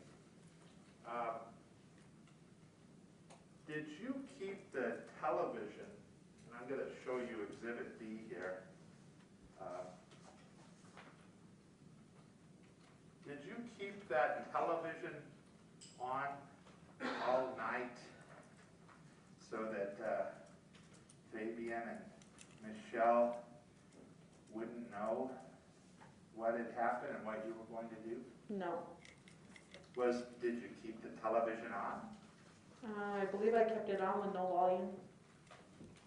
No volume is your testimony, huh? You didn't have it on so that, because you were worried that they might hear something? No. Honestly, I don't even remember messing with the TV. Now, your testimony, as I understand it, is you told Fabian pretty much right away, right? Yes.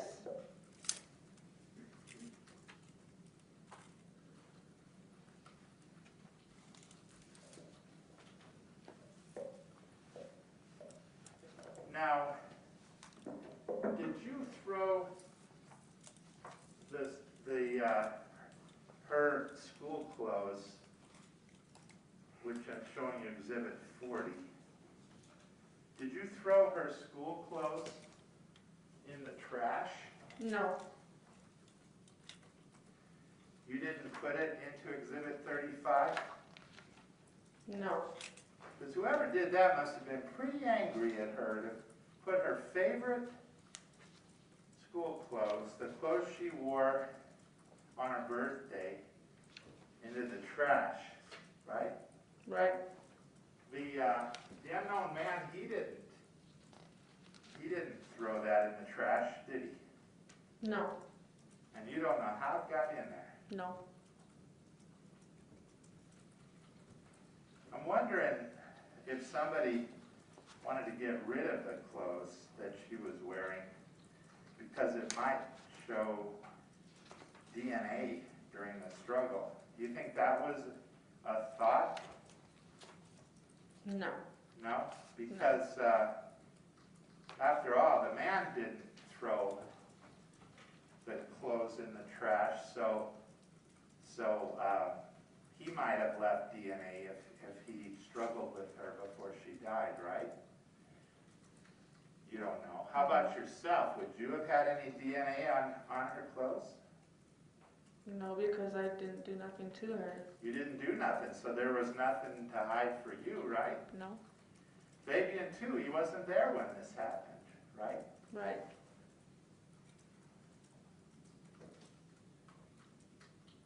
When did you change her clothes from her pink top and pink pajama bottoms to a different set of clothes? I didn't change her. Well, do you remember saying in your CASCAR, page 98, that I put Which her day? shirt, page 98, morning, Which, the 22nd? yes, line 24. I'm going to object to improper Use the impeachment. microphone. I'm going to object to improper impeachment, Judge. Approach.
I remember your testimony, you said you put her pink pajamas back on.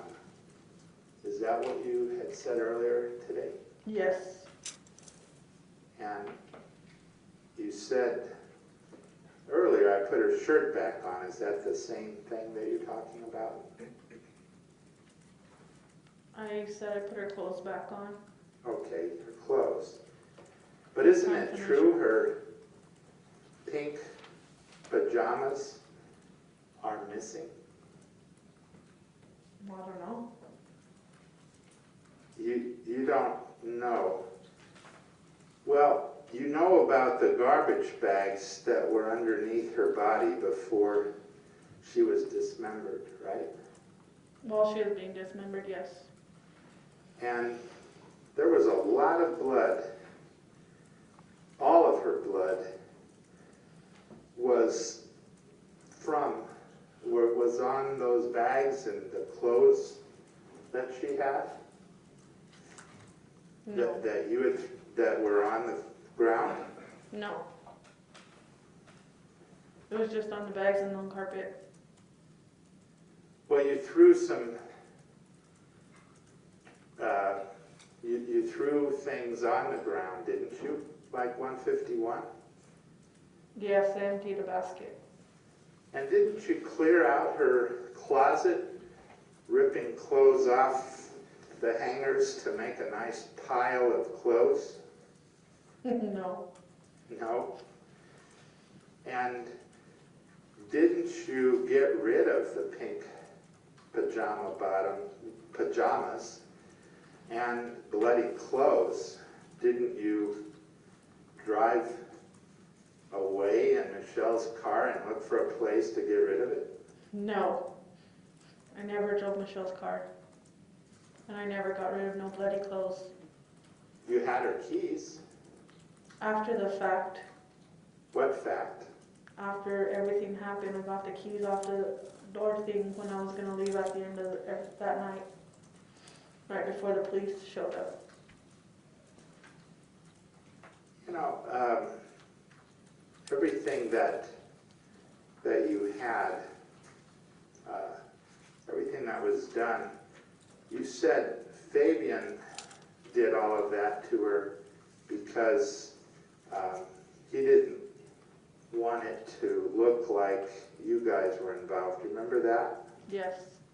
But isn't the truth you did all of that because she was too heavy to carry? No. One person couldn't carry her, right? Actually, one person could. Well, you tried and you only got 2 steps down and you almost dropped her, didn't you? Yes. Because she was too heavy for you to carry. Yes. So one person needed to lighten the load, didn't they? No.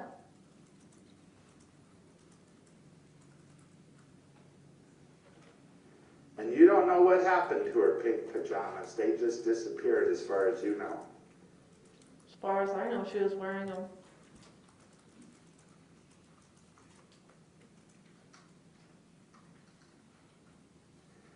Now, you brought the body outside. Do you remember that? Yes. You wrapped up Victoria and you did not talk to her. She was already dead, correct? Correct. And did the stranger tell you to bring her body outside? No. You did this all by yourself. Fabian didn't suggest that you bring the body outside, did he?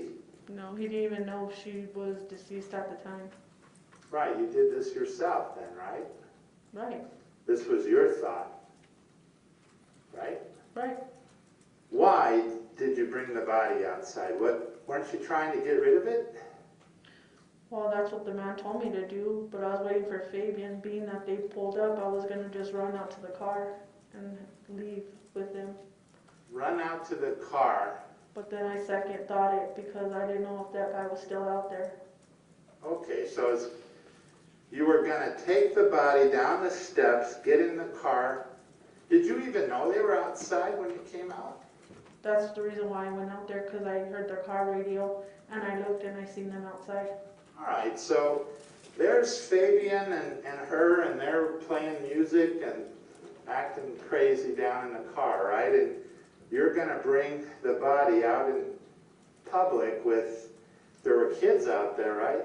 Yes.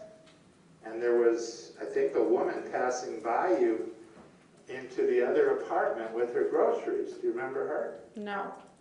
Do you remember cars parked and people? Yes. And so you were going to take this body and put it in the car, and then what you were going to do. Now, Michelle was in there with him, right? Yes.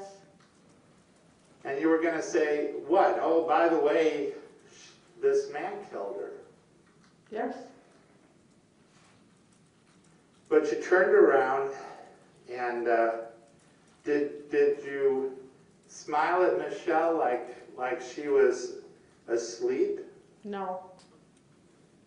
Do you remember telling Michelle after they came up that she was asleep? No. You don't remember Michelle telling you, well, that's good, Objection, 8 o'clock's her bedtime? Objection, hearsay? Receive the question, please. Come on up and see you.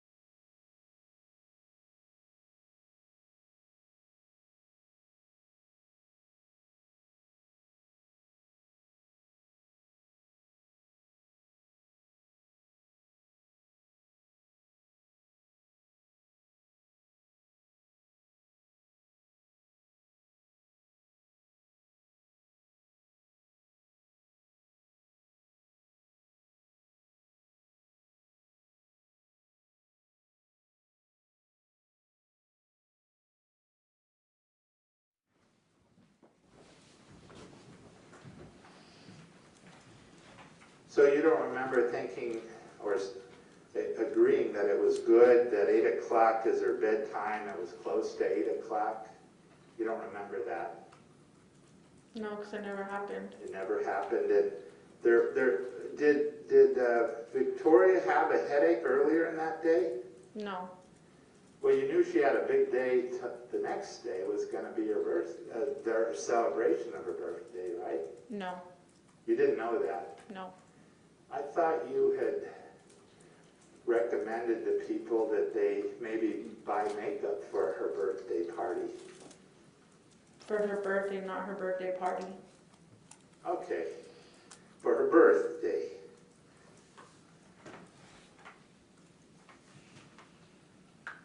And you remember she was too heavy for you to carry, right? Right. So you were going to go downstairs and tell them, and then you turned around. Why didn't you tell Michelle when she came in the door?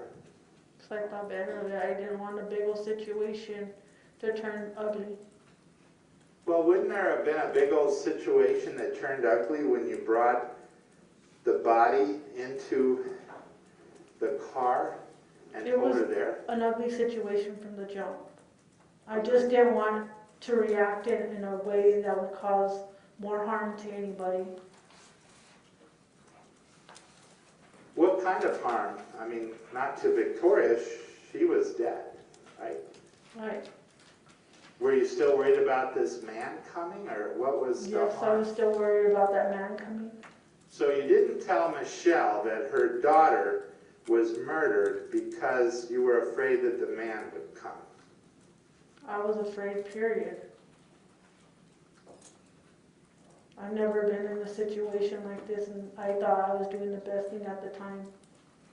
Now I look back, it was a wrong decision, but I can't go and fix it. And you can't fix the 2 years it took for everyone else to figure out that Victoria was already dead when you brought her outside, right? Can you rephrase that? You knew that Fabian and Michelle were charged with her murder,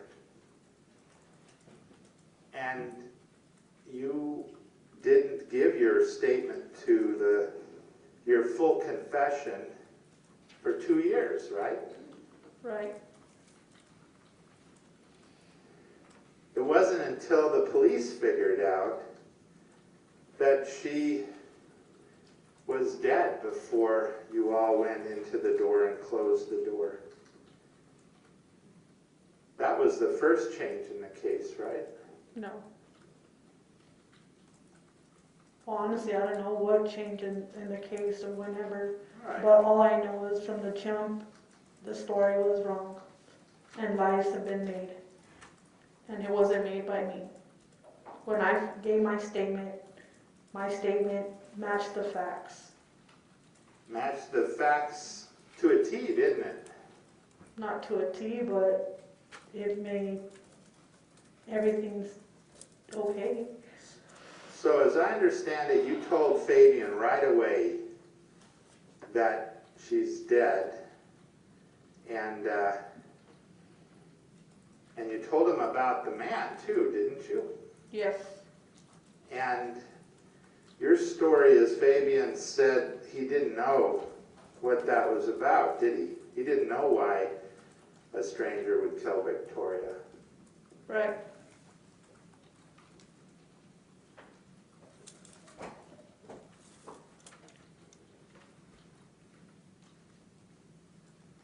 Isn't this whole story about it's Fabian's fault just a way for you to share the burden so somebody else is to blame, not you? No.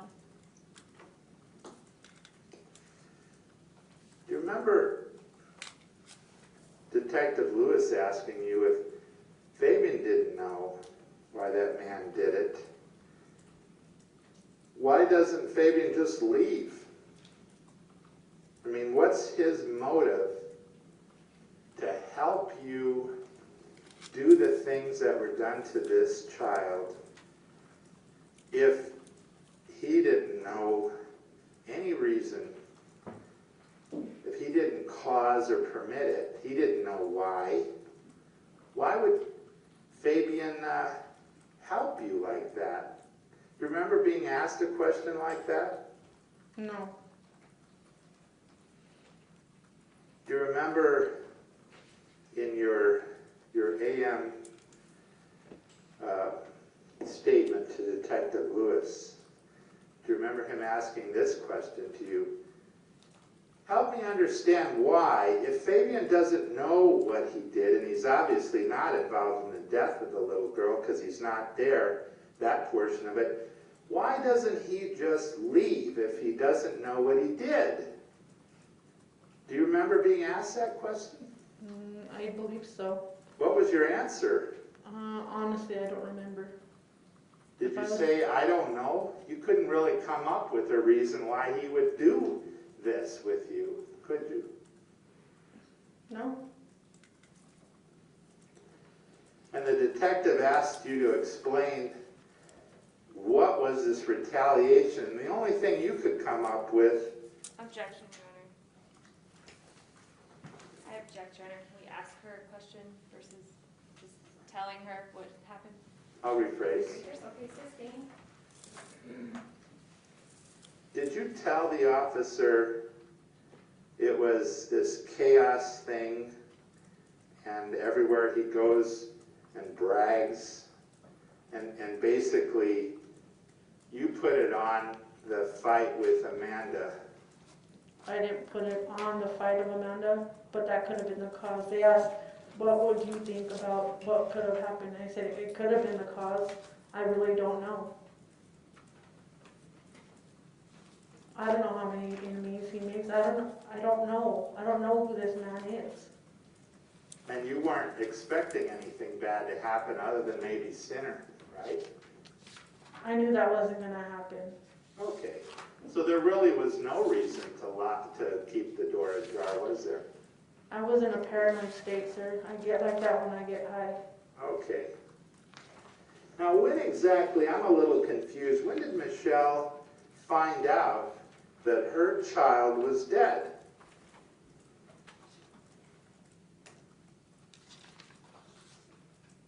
When I confronted her and I hit her with the iron. so I thought the reason you hit her with the iron is because she didn't really care if her daughter was alive or dead, right? Yes. But she didn't know until 9 hours later when you come in there with the iron in your hand. She didn't know that. I don't know if she did not know. But to my opinion, I think she didn't know until I confronted her. All right, so, and we don't know what's in her brain, but in your mind, you're saying she still doesn't know, right? And yet you're walking in there with this iron. No. And didn't you find the iron right next to where you found the sheet that you wrapped up the child in? Yes. I'm not quite sure why you wanted Michelle dead if she didn't know. I didn't know if she did not know. I know you don't know what she knew, but you thought she didn't know, right? I thought she did know, and then I confronted her, and then that's when I figured out she didn't know. She did, you said. I couldn't hear you there. Could you say that again? She didn't know. She did not know. Okay. So, I must have gotten it backwards. You figured she must know, and that's why you were going to kill her. Yes. Well, no, I wasn't going to kill her because of that. I was going to kill everybody because I'm going to prison anyways. Might as well go down for a murder that I committed. And in fact, the reason you wanted to kill Fabian and Michelle is because you didn't want to leave any witnesses to what you had done, right? Correct.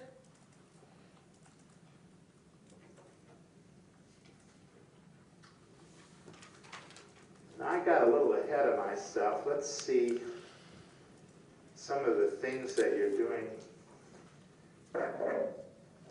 Who's Can I get looking this at water? 55? Yes.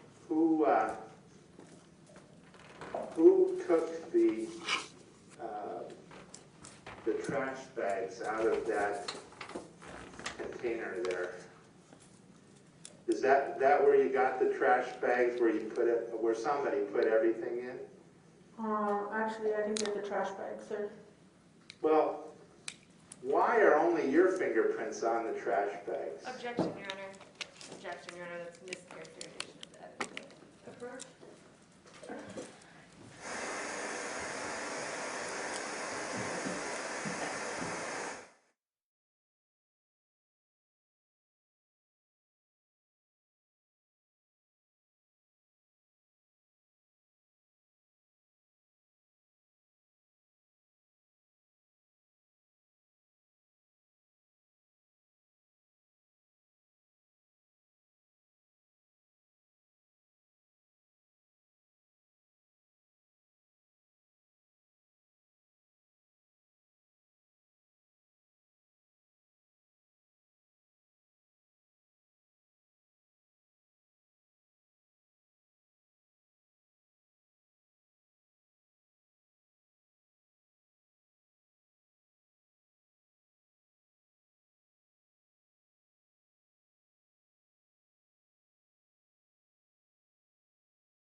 Why was the trash bag found in Matthew's room, which was over here, why did it have only your fingerprints on it?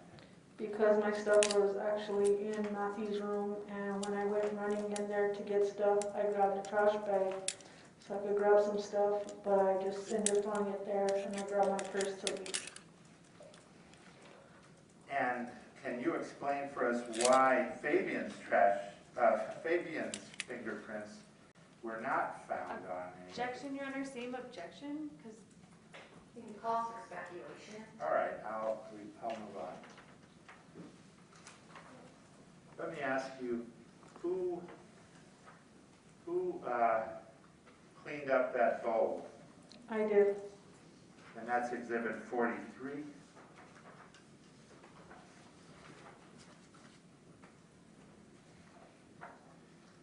Who cleaned the knives? I didn't. You did not, I did is your not. testimony, right? Right.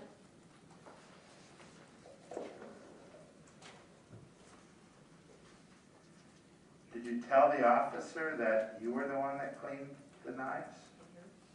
No. Let's check the mic a little bit more. You want it higher up? Yeah. Right here. Up a little more. Here. How's that? Just keep sliding down. Yeah, I know, we have to keep adjusting it. Like right here. So, yeah. Right here. So do you want it clipped on here? So we could try. Want me to put it right here? Yeah, I'm gonna have a second. We're gonna go about 15 more minutes. It's just weighing it down. So right in the middle? Yeah. Just try that.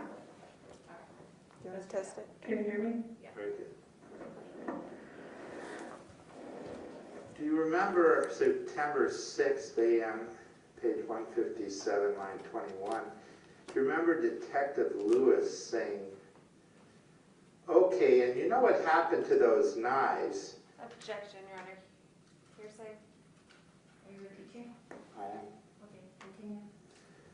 Okay, and you know what happened to those knives? They got washed and put back. And okay. And then he asks, do you know who washed them and put them back? Do you remember that question? No. And do you remember your answer, I did? No.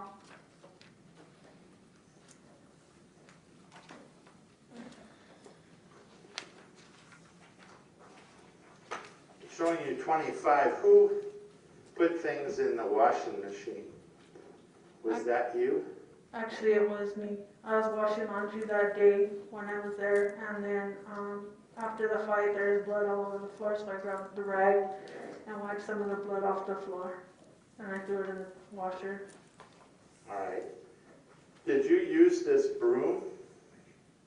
No, For I did anything? not. No. That had nothing to do with the case, right? Of that day, I to don't, your knowledge. to my knowledge, no. All right. That was outside in the back porch. Do you remember it? No. How about this rag? Did this have anything to do with it, showing you 107? Actually, I think that might have been the rag, not the one in the wash. That was the one from mine and Michelle's fight. That was from your fight with Michelle, Yes. and there's some blood on it. Yes. But that was her blood, right? Yes. Well, we'll get to that. Who turned on all the electric burners in Exhibit 30? I believe I did. Why? I was trying to start a fire. All right. You wanted to burn the house down, right? Yep. Now, did the stranger, did he tell you to burn the house down? No, he didn't. Did Fabian tell you? No. How about Michelle? How about nobody did? I did it on my own. You did it on your own, and in fact, they were already gone when you were doing some of this, huh? That's when Michelle left. That's when I started the fire. Now, there was, I think I saw it in another picture, but there was this orange laundry basket. Do you remember Exhibit 81? Yes, I do.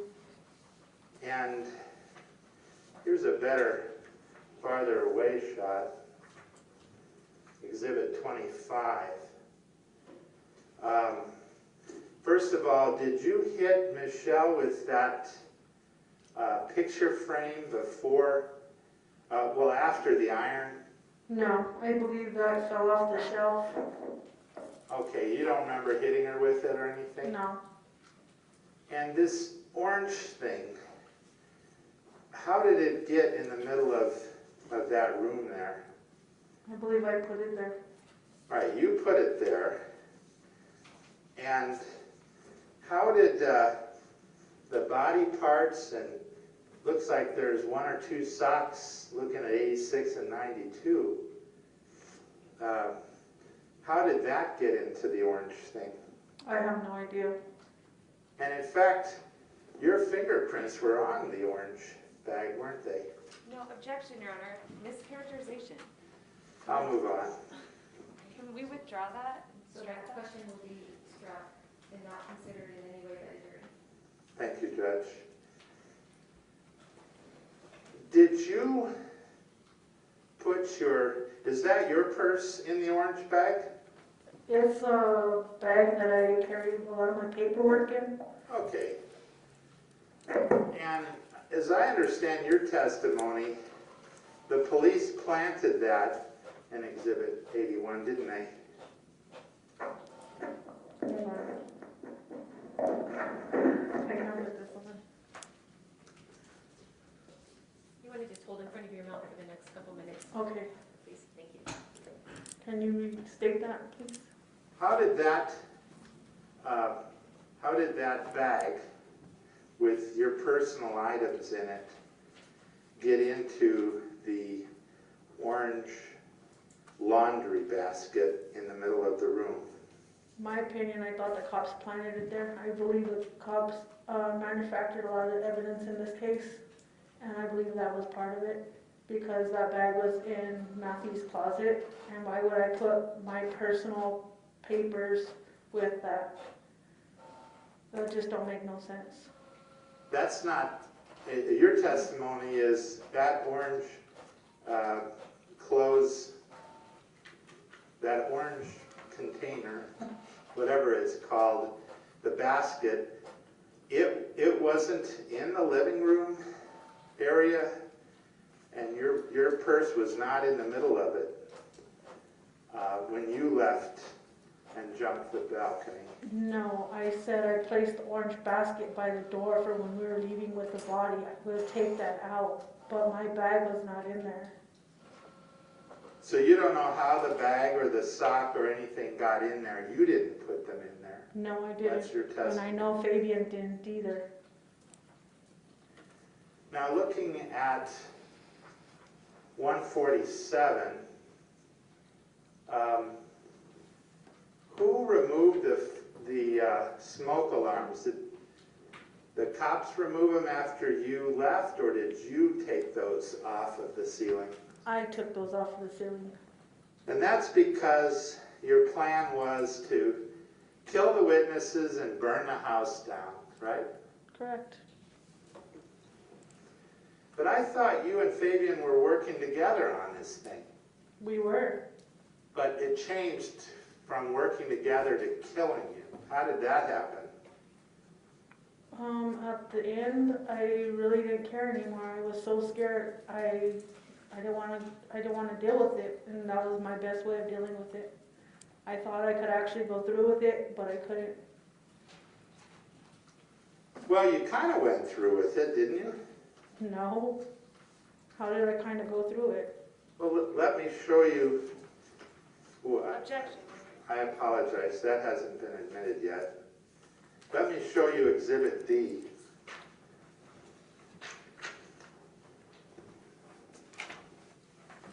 Is this how she looked when you hit her with the iron? I believe so. We'd move D into evidence. No objection. D will be admitted. So if I may publish, You may. when you say you didn't go through with the murder, I mean, nobody else besides Victoria died, but you certainly started hitting her at least once, maybe more, with an iron, I right? hit her once with the iron. And you don't remember hitting Fabian, right? I didn't hit You Fabian. did not hit him. He wouldn't have any marks on his body that looked like an iron, right? No, Because you never hit him with the iron, he right? took the iron away from me. Before you hit him, is what you're saying. No, he took it while I was swinging it on Michelle. Okay, so you never attacked Fabian? No, After all, he was your buddy, right? he's not my buddy, he's my cousin. Well, your cousin, but I mean, the two of you are working together that night. No matter what, I'm gonna have my cousin's back. Right, so there's no way you would have attacked him. No, And when you hit somebody with an iron on the head, that's a kill shot, isn't it? no, Well, it could be, huh?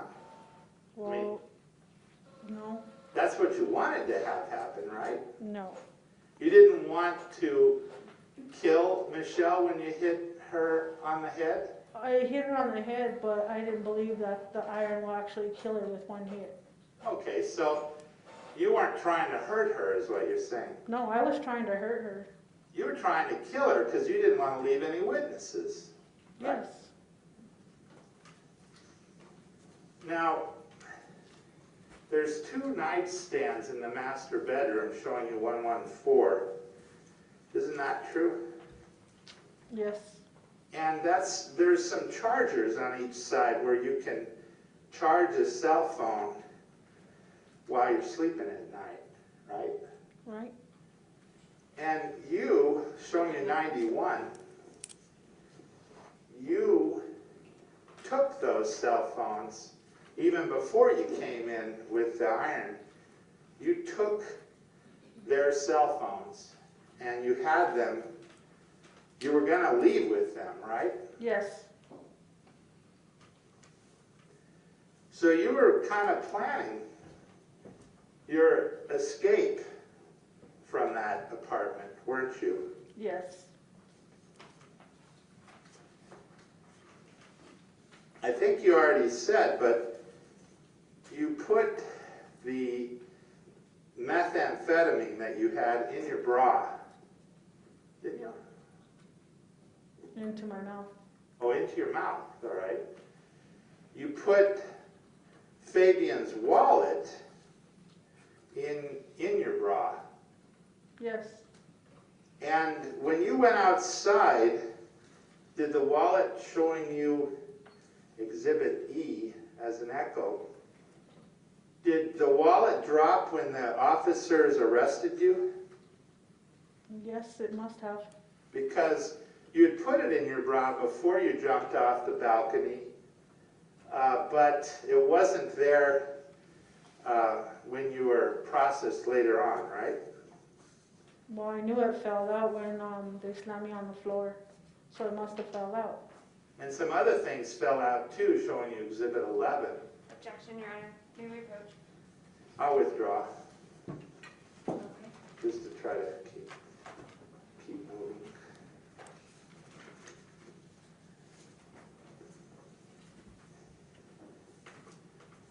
Judge, would this be a good point? Sure, we could break here. All right, we're going to break for today. We'll be back at 9 o'clock in the morning. Same place. Have a rest of the evening. Thank you. All right.